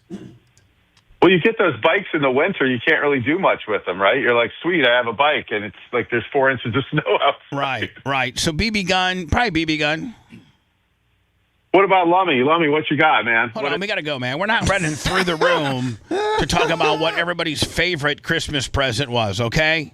Seth doesn't even celebrate Christmas. He has 14 days of Hanukkah. But let me tell you about the Hanukkah of '87, Bubba, where I got a Nintendo. Changed my life. There you go. Like Donald, what about you? My mom and dad bought a secondhand used GI Joe aircraft carrier. My dad duct taped the boxes together to make it look like it was brand new, but I loved it. My dad got me the Bubba Won a Corn Dog CD, and I fell in love. Oh, shut Who up. did? What an ass kisser. Also, Voltron. I got Voltron one year, too. Here's Marco Rubio being Donald Trump's hype guy. And Donald Trump doesn't even put it over. He's like, this is like, he almost like expects. Is this Marco going off about the college football playoffs? No, that's the next clip. Okay. War started, it never would have happened if you'd been president. But this war is going on, and the president is trying to end it, not because, listen, we got a million things to focus on in the world as a country, but he's the only leader in the world that can help end it. And that's why even as we speak to you now, say it, little Marco. Say it proud and say it loud. Bubba, that was me when I was doing the show from the Orlando hotel room. It was Trump. Steve Woodcock is in Moscow trying to find a way to end this war, to save lives of 9,000. Wake up, Don. 9,000 people, Mr. President, as you know, are dying every week. More people were started. It never would. He looks like he's really pissed. I wonder if he has sleep apnea and he hasn't embraced it because he's always up. Yeah, he's probably got good pills. He's probably got good pills. This, and I know I'm last, so I wanted to be fast, but there was a lot to cover. I do want to say this is the most wonderful and magical time of the year.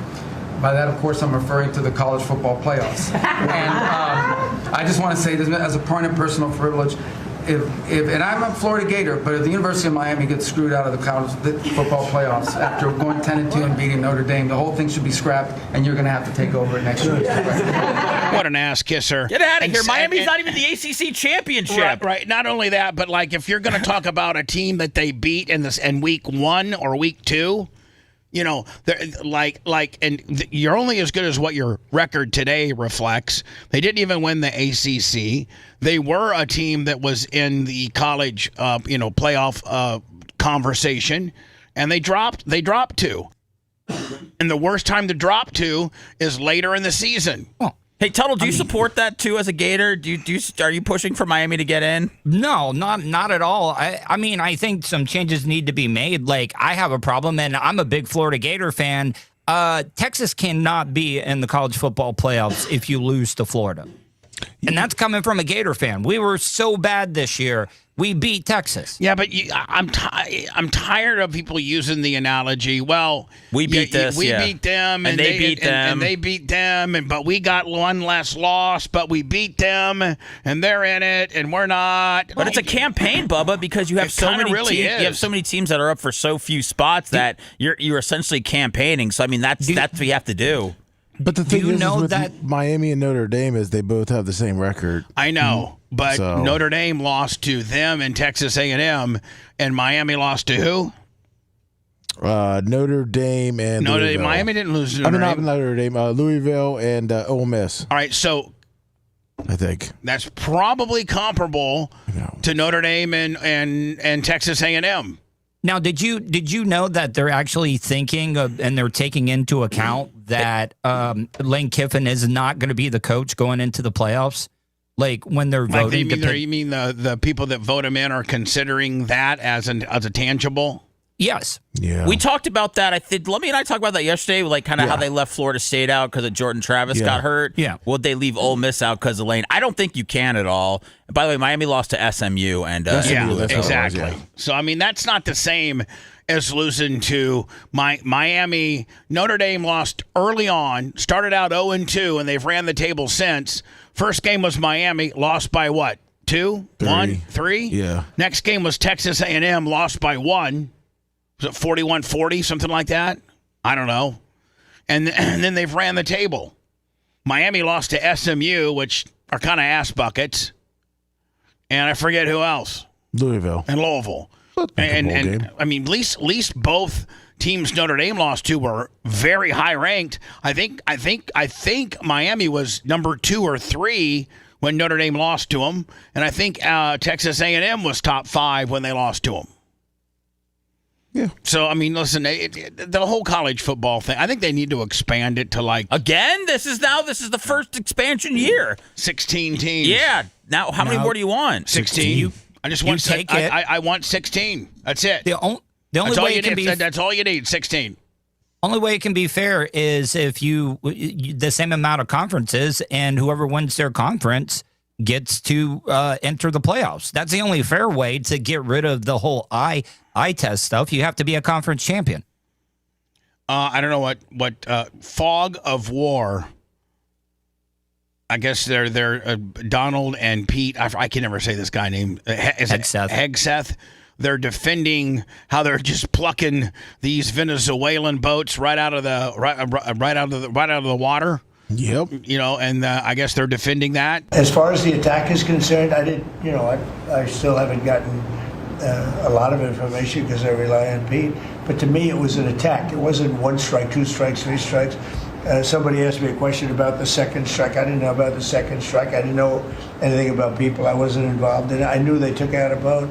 Pete didn't know about second attack having to do with 2 people. Pete looks like he's straight from the Gambino family, does he not? Yes, he does.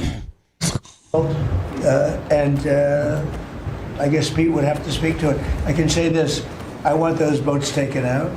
And if we have to, we'll attack on land also, just like we attack on sea. I have empowered them to make that call. Now, the first couple of strikes, as you would, as any leader would want, you want to own that. By the way, he's not the Secretary of Defense. He's the Secretary of War. Yeah. Better get it right. Responsibility. So I said, I'm going to be the one to... Now, if you're the Secretary of Defense /War, does that mean all branches report to you? Like the head of the Marines, the head of the Navy, the head of the Air Force, the head of Star Wars, the head of the Army, all those 5-star generals or whoever runs the commandant. I think the highest entities of personnel that runs those divisions of our military. They then in turn report to Pete. I think that's how it goes. Yeah. Right? Yes. Make the call after getting all the information and make sure it's the right strike. That was September 2nd. I watched that first strike live. As you can imagine, at the Department of War, we got a lot of things to do. So I didn't stick around for the hour and 2 hours, whatever, where all the sensitive site exploitation digitally occurs. So I moved on to my next meeting. A couple of hours later, I learned that commander had made which he had the complete authority to do, and by the way, Admiral Bradley made the correct decision to ultimately sink the boat and eliminate the threat. Uncle Eric, $50. Who's that? Let me. Uncle Eric. Thank you, Uncle Eric. Sunk the boat and eliminated the threat. And it was the right call. We have his back, and the American people are safer. So you didn't see any survivors, to be clear, after that first strike? I did not personally see survivors, but I... How many boats have we taken out? What is it like? Is it like 4 or something? Yeah, or? 4 or 5, I think it is. Can you look? You're looking. The thing was on fire. It was exploded and fire and smoke. You can't see anything. You got digital. This is called the fog of war. This is what you in the press don't understand. You sit in your air-conditioned offices or up on Capitol Hill and you nitpick and you plant fake stories in the Washington Post about kill everybody, phrases on anonymous sources not based in anything, not based in any truth at all. And then you want to throw out really irresponsible terms about American heroes, about the judgment that they made. President Trump has empowered commanders to do what is necessary, which is dark and difficult things in the dead of night on behalf of the American people. We support them, and we will stop the poisoning of the American people. Yeah. So now that guy has to go answer questions in front of Congress. For what? On Friday. For the general. Or the admiral, I mean. So the commander... Yeah, the commander or whoever. That has ordered these boat strikes on Venezuelan, what we claim to be Venezuelan drug-running boats. 22 vessels. So we've only blown up 2. 22. I'm sorry, 22. Yes. That seems like a lot. But, I mean, if they could confirm that all 22 of those had narcotics headed to America, then I'm good with it. See, but the thing is, what the people are wanting to know, Congress, was were there war crimes committed, because they had already gotten rid of the boat, and there were survivors, and then they shot and killed the rest of the survivors. That's the big thing. So you're saying they eliminated the boat that was potentially carrying said drugs. Yes. And they then, finished the mission by making sure that making sure that not only was the boat taken out, but any potential people on the boat that may have survived the blast, that they were Gonzville too. Yes. Did that require a second shot? Yes. So we had, what should have been done with one shot, because I'm sure that they fire upon these boats not with the mindset that, hey, we hope the guys jump off in time before or we hope they make it. I think we fire upon these boats trying to obliterate everything, drugs and people included.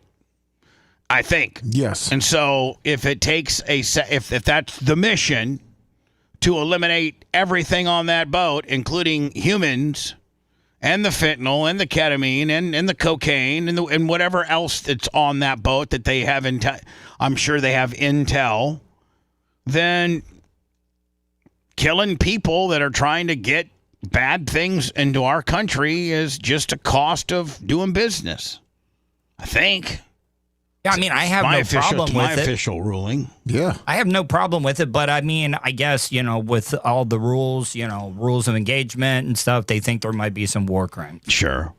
They just want to bring Trump's administration up to the hill, and then that Crockett bitch try to show out, and everybody try to, get their sound bite before Christmas so they can go back to their area constituents and say, I got the director of defense or director of war. I got him on a big whodunit gimmick. How about me? Vote for me. Hi, who's this? Last call before I go into words. Then let me. It looks like I don't know if Dion's in trouble. I don't know if the program's in trouble. But from all reports, it's not looking as good as it used to. It seems like they're drumming up things for an excuse. Yeah. Hello, who's this? Hey, Bubba, something absolutely amazing just happened in the past hour, and I can't wait to share it with you. I had a nurse come in and help me for an hour. In 5 minutes into being into the room, she said, wait a minute, is that Bubba the Love Sponge? I used to listen to him when I was 13 down in Florida, and I guess so we got to feed us back to the Bubba Army because she subscribed right in front of me on YouTube, and she's going to start listening on her way into work. Fantastic. Now, see, that, and you should, Joe, because I know sometimes you're a handful. So you know how to work it. You know how to work baby. You know how to work heel. Sometimes you work heel with these girls, and then they tell each other at the nurse's station, this guy's a real piece of shiz. And the next thing you know, you run into some of the problems that you've had. But if you start baby facing, now you and her really have something in common if she starts following the show. First of all, Joe, thank you for directing her on how to follow the show. Thank you for that.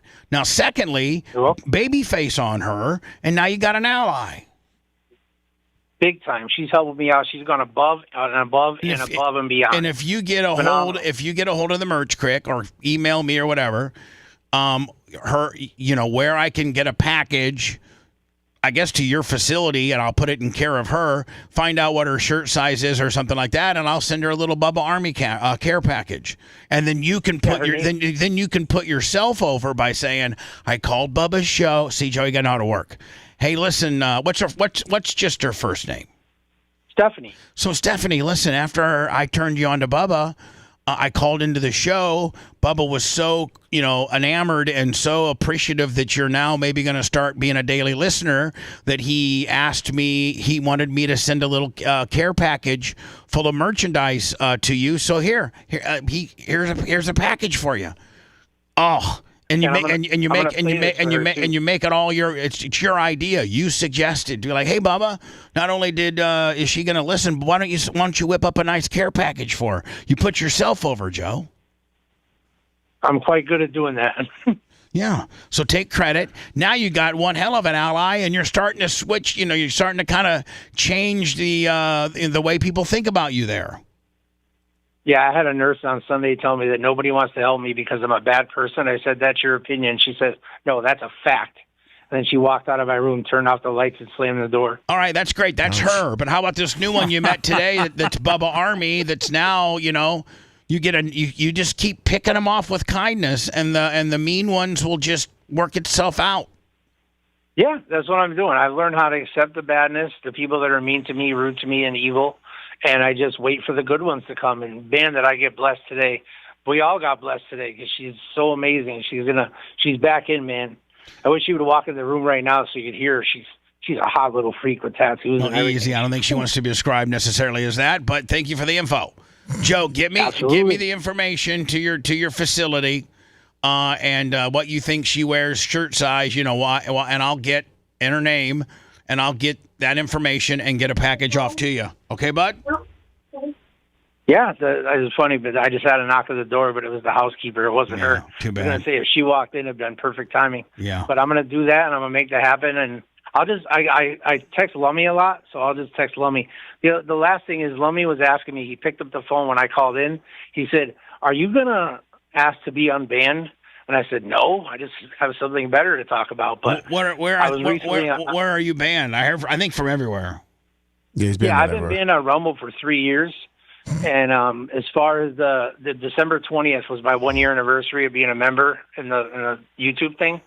So I just begged Lummy if I could just be set free that day so I can announce my 1 year anniversary, then I won't even chat. And then I got to announce my anniversary. If I would unban you from YouTube, you just can't help yourself. You get in there and you cause problems. You just can't. No, I don't. You can't help yourself. I don't even say anything. No, I don't. I don't say anything. Well, listen. In the weeds. Okay, that's fine, but don't say nothing. I'm gonna throw it over to Lummy privately since you have his number. He'll handle it. But this Joe, a lot of people hate you, and but way more than like me. But you're like our autistic, handicapped child that we have to look after. Because you're like listener number one. You really are, Lummy. He literally is like listener number one with regards to when we first got syndicated on Extreme 52 and also when we were syndicated into Hartford. So Joe is literally a very high-ranking listener. Unfortunately, a lot of other great listeners hate Joe because I don't know why. Joe always seems to babyface to me. But Lummy, I think he gets up there in chat and just raises all kinds of hells and calls women names, and it really pisses off a lot of people. Lummy, do you know more about it? Yeah, there's a good amount of people in chat that do not like that are moderators do not like Joe. I just don't know why, Joe. You just can't be nice. I can, and I am. There's a bad rap on me. People tell lies about me, and they trick other people into believing it. I've given my life back to Christ.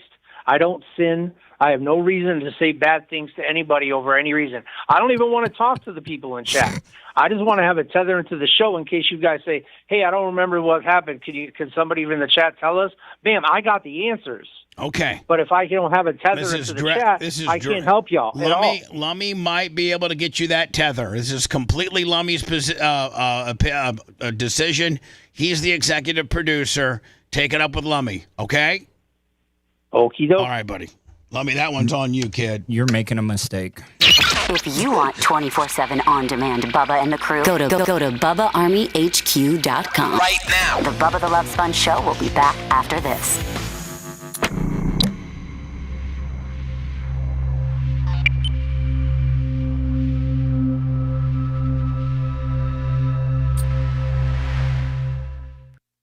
How much did he spend to send that back to you? I sent him. He sent nothing. He just replied, sent him $1 back, and he sent me a. I mean, what the fuck? I mean, he said he's. Club Grubs. Thought he's getting unbanned. He said what he said. What, on Facebook? Yeah. Well, yeah, the Facebook had to be Bubba Gary one. Well, Gary's got to do Facebook? Yeah, Gary or Bubba. There's no real mods over there. Oh man. All right, I'll hit up Cantrell. I got it. You got it? Will you, yeah, you sent me his messenger, or you already sent me his thing. Joe did say something interesting there, that all the nurses think that he's evil. No, not Stephanie. But I don't care to, find hypocrisies in anything, but I want to know how he's been able to get, how he's right with Christ, but everybody, they don't like him around there. Well, you gotta remember, Christ was villainized too. That's a good point.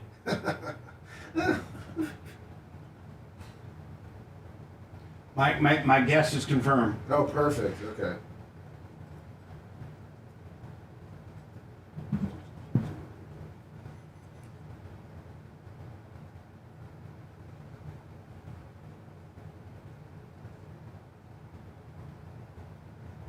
Happy birthday, Xerxes. Birthday, Xerxes, $5. Like nurses are inherently nice people. True. I'm sure they get a little stressed out if they have to do some extra babying, but I think they're some of the greatest people in the world.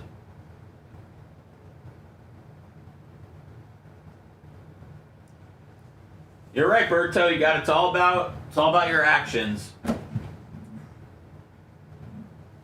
That's why I try not to even talk. Seth, can you put a message in chat real quick? Message you? Clint Grobs, $20. No, just in chat. Clint Grobs, how are you? Oh, you want me to send you his name in chat? No, you don't send his name. Can you just type something? Type something in chat? How are you? Clint Grobs, how are you? Okay. Clint Grobs. Clint Grobs, $20. Thank you, Clint Grobs. Why, are you trying to see that I'm not a moderator? No, I'm trying to see what color your name is. Oh, okay, it's green. All right. And yellow star. All right. A yellow star? Yeah, everyone else is. Okay, well I haven't been a member for a year yet. I think Scout Big Ol got me a free one for a month, and then I paid for it. Oh, okay. So just give me. What I'm saying is you're a member. I was trying to see if you got a membership. Yeah, I'm a member. I pay for it. I go -5 in my account every month. Good thing this place isn't like the YMCA, coming down trying to shake me down for the cash. You'll get that 5. I heard you had 5 on it. I got 5 on it. I strictly have it just to see if people donate to the shows when we're doing the podcast. I did, Steve. Thank you. You got the Commander skins. Commander skins, Steve. You got it, buddy. And I got your address. Berto, I got you. Got like 9 teams left. Should be doing it tomorrow.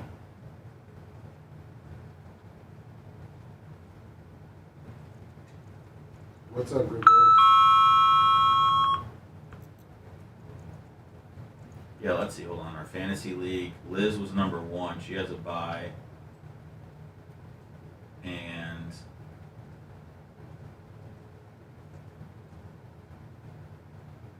it's Kevin. Dark spreading the news. Sure does. Thank you, Jeff Schwartz.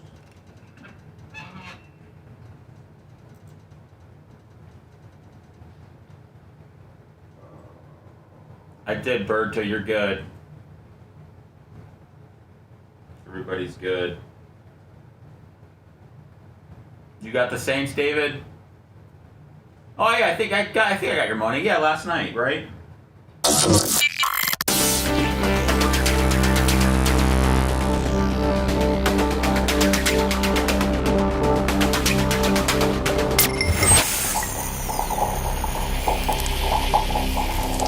This holiday season, give your home an upgrade that pays for itself. Morgan Exteriors installs energy-efficient windows that help make your home more comfortable and lowers energy bills year-round. Want extra protection from Mother Nature? Ask about our impact-rated options built for Florida homes. For a limited time, get 35% off your entire project. Don't wait. Visit MorganExteriorsInc.com today to schedule your free consultation and lock in your 35% off savings. Morgan Exteriors, making Florida homes stronger and more energy efficient for over 30 years.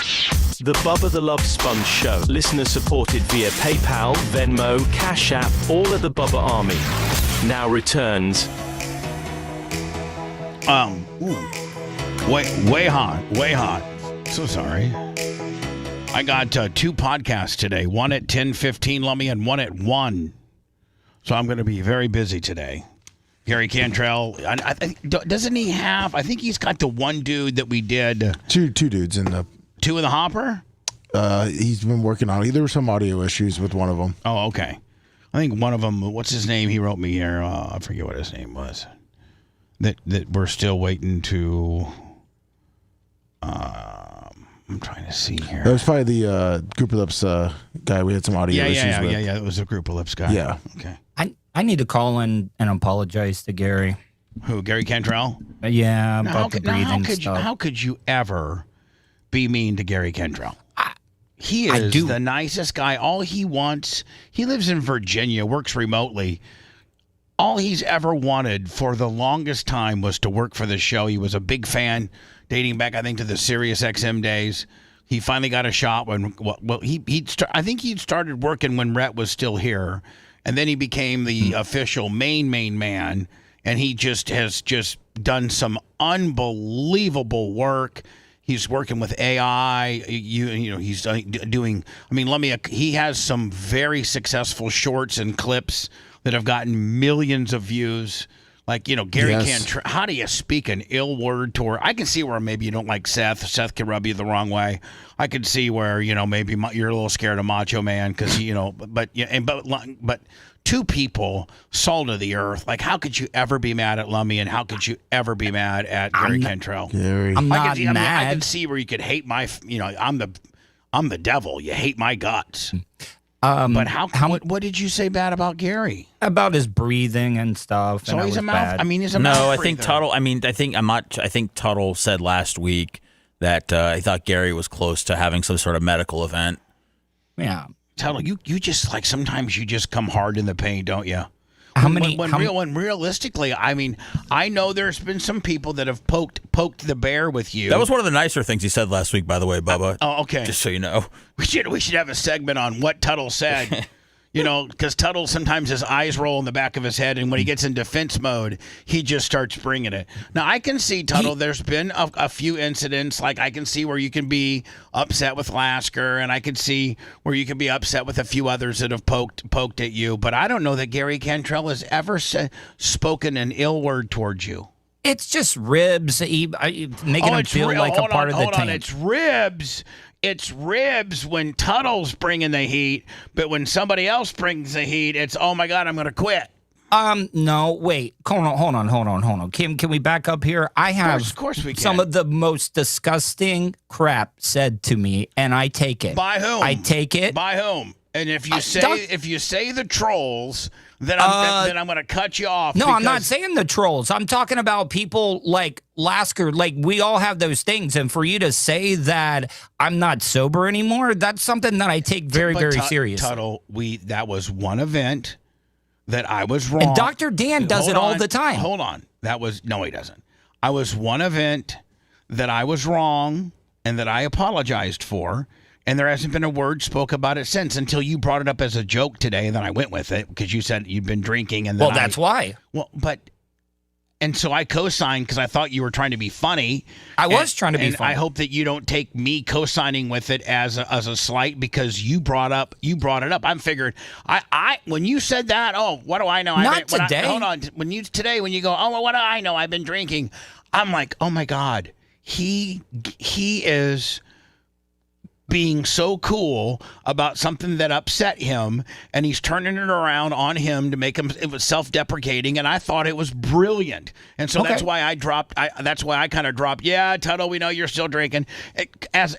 Now that's a rib, and that was brought up by you, but other than, that first instance of you being drunk when I called you out, I was wrong there, and that I apologize not only on the radio, not only on the air, but also privately too. You know that. Yes, you did. And I don't know that anybody else has, because I said I don't want to. I told everybody I don't want to hear about it.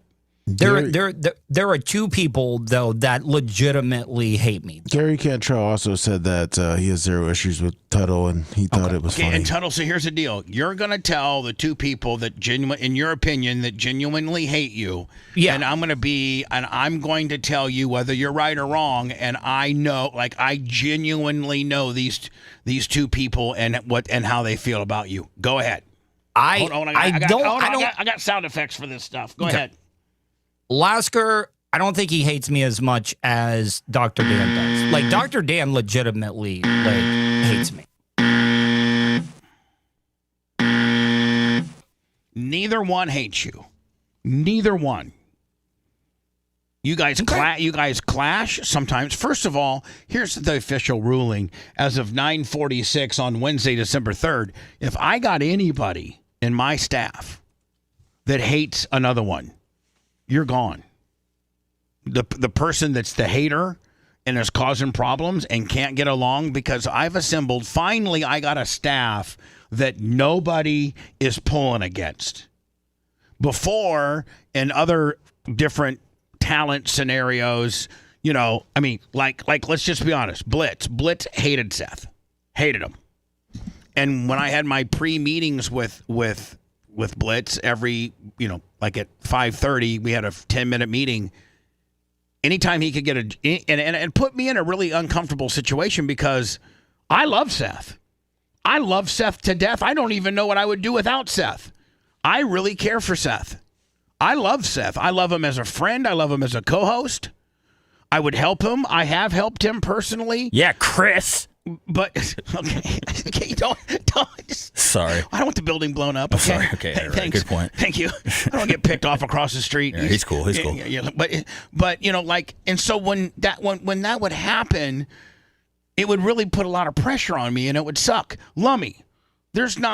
Lummy's the executive producer of this show. Would Lummy second Blitz when he was trashing me in the morning in those meetings? Lummy wasn't in the meeting. Oh, Lummy, that's right. Sorry. Lummy wasn't. I was out with you. We kept us in the hole. That's right.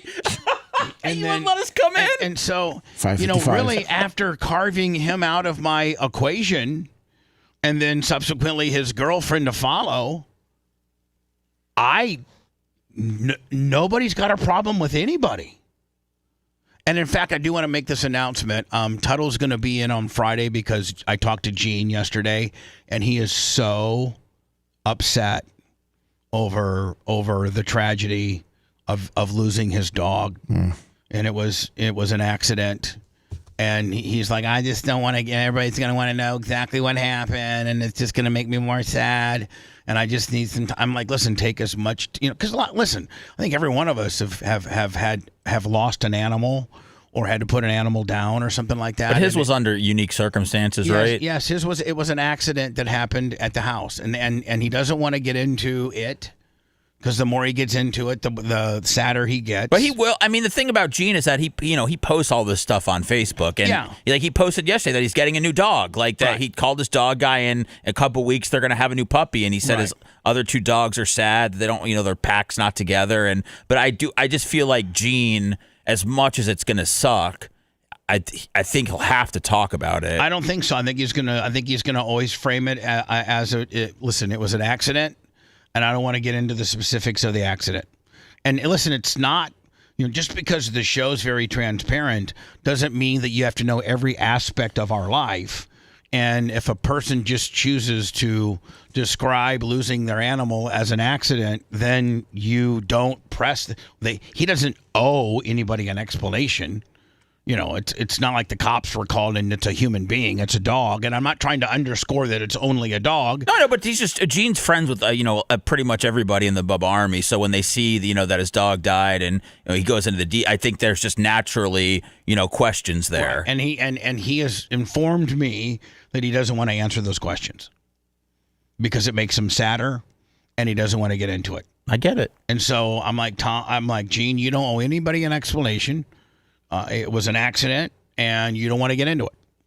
And he's like, listen, can I just have Friday off? I just don't want to. I'm like, yeah, absolutely. I could tell he's struggling. He taught, because he posted that he took his 2 dogs to work because they've been. It's. I get it, man. Yeah. And so Tuttle's going to be here on Friday.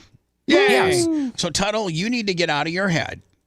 Okay. Because if I do find out that any of my family, my on-air family, whether you're full-time or you're just a guest, if you have a problem with another one, and one, you need to let me know about it, and I'll probably tell you that you're stupid and that you shouldn't have a problem. But 2, if you cannot get over your problem, then you're gone. Because I love, one thing I love about today's show is that there's not a conflict. If there is conflict, it's show-related conflict, and it sometimes ginned up for showness, if you will. But genuinely, everybody likes each other here. There's nobody that comes to me behind anybody's back and says, hey, let me tell you something. Seth, man, I just can't take much more of him. No. That's a losing proposition around here. I mean, Phoebe may bump me in a few of those texts. Oh, yeah.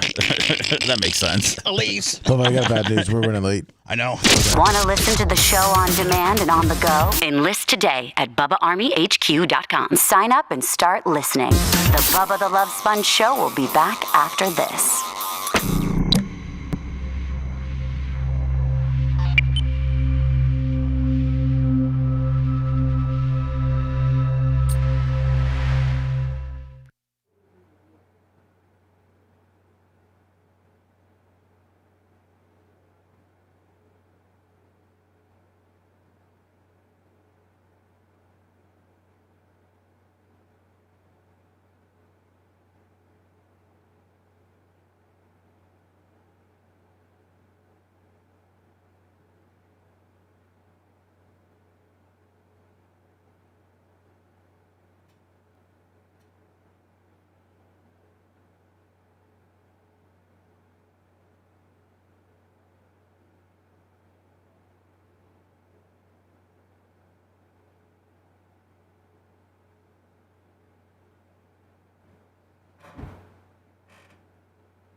Hi, everybody that hates me.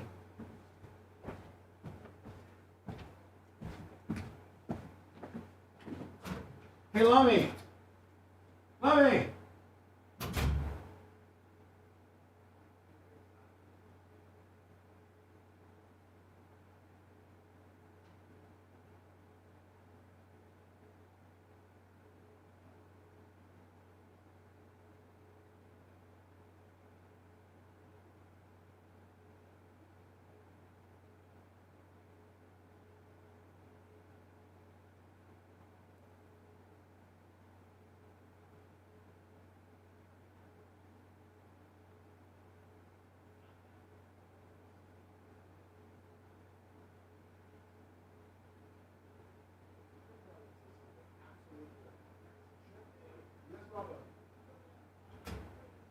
Okay, Tuttle had to go for an interview. Tuttle had to sign off. Yeah, he got an interview. Said he was tired of the shit. All right. 241 of me.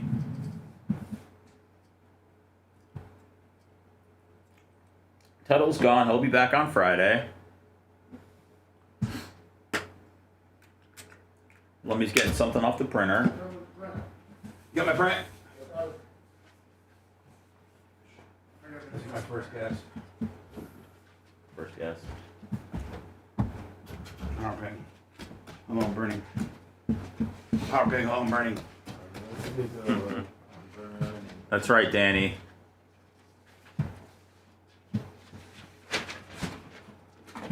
Running deals on those True Pods. What's up, Kostika? I don't know if there's a loaner in Stoner.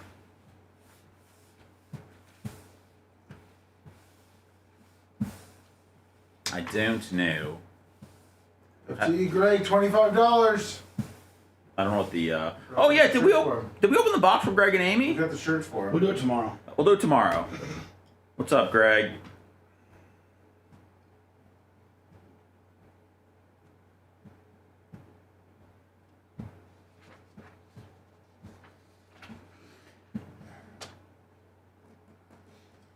Yeah, good. Trash guy.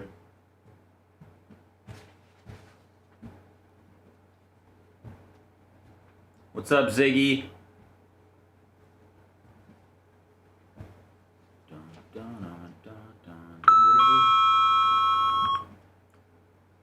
Yeah, Redneck. Blizzard Breaks on Facebook.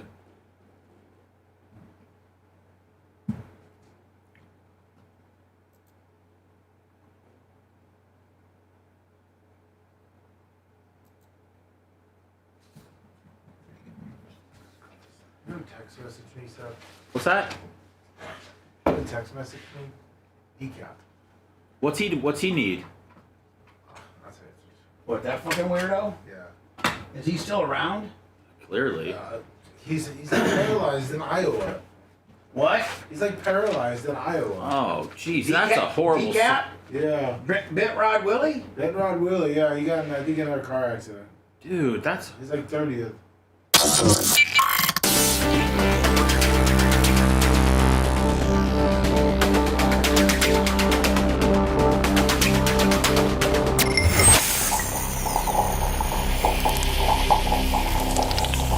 The Bubba the Love Sponge Show, listener supported via PayPal, Venmo, and Cash App, all at the Bubba Army, now returns. Pretty much got to say goodbye, and I got to go to my little Bubba 101 podcasting facility. This is the guy, Lummy, that I'm interviewing today. He's known as the Red Bull scam guy. He got a 17.5-year sentence for selling Red Bull vending machines and like fraudulently. Andrew Levinson's company, Creative Concepts of America, raked in more than $22 million from approximately 920 people nationwide who bought vending machines for the energy drinks. Customers were told to expect at least 20 cans a day for sales, and they were given the names of vendors who might already be making money off their machines, but the authorities say that most machines sold one or two. So this is the Red Bull, and Matt Cox had him on yesterday and said he's pretty damn good. So that's who my guest is. I've never seen a Red Bull machine in my life. Go to Rick's on the River. They got one. Do they really? Yeah, it's the only way you can get it. You got to buy it through the machine. So if you want like Red Bull and vodka or something like that, they won't sell it to you as like the store where they could buy it in cases. They make you go out and buy it in the vending machine, and then you got to mix it yourself. That is correct. Are you serious? I'm serious. That's Rick's on the River. Who owns Rick's on the River? This guy named Kevin, I believe his name is. Has it been around? I mean, is it the Yes. same owner? Yeah. Is it the guy who owns Trop It Like It's Hot? No. This guy's like a nerdy accountant. Is he like a multi-millionaire? Because Rick's on the River is like an iconic boating place. Yeah, he's doing well. He's just waiting for that nice big offer so they can tear it down and build a condo. There you go. Kind of like the offer you're waiting for your Oga place. 100%. We'll get into the Colorado stuff tomorrow. I got to get ready for my podcast. Appreciate you all. See you later. Thanks for letting me finish. You've been listening to the Bubba the Love Sponge Show, starring me, Bubba the Love Sponge, co-host and show historian Lummit. It's Seth, co-host and president of podcasting. It's Brian Matroni, king of counter programming. Gene Lasker, voice of the people. Glad you get to hear me. Gary Cantrell, video editor. Yeah, back here wiring up. It's Mini Macho. The BRN agent, Thomas Buttoned Up Bean. Co-host, Dr. Dan Diaco, Esquire of Council. Co-host, J. Diaco, Esquire, the Spitting Cobra of Council. Now, time for the legal disclaimer. Exactly. The Bubba the Love Sponge Show is intended solely for the enjoyment of our listening audience. Any rebroadcast, retransmission, or other use of this show without express written consent of the Bubba Radio Network is prohibited. We must dissuade him of this delusion. Until next time, always remember. I'll repeat hello.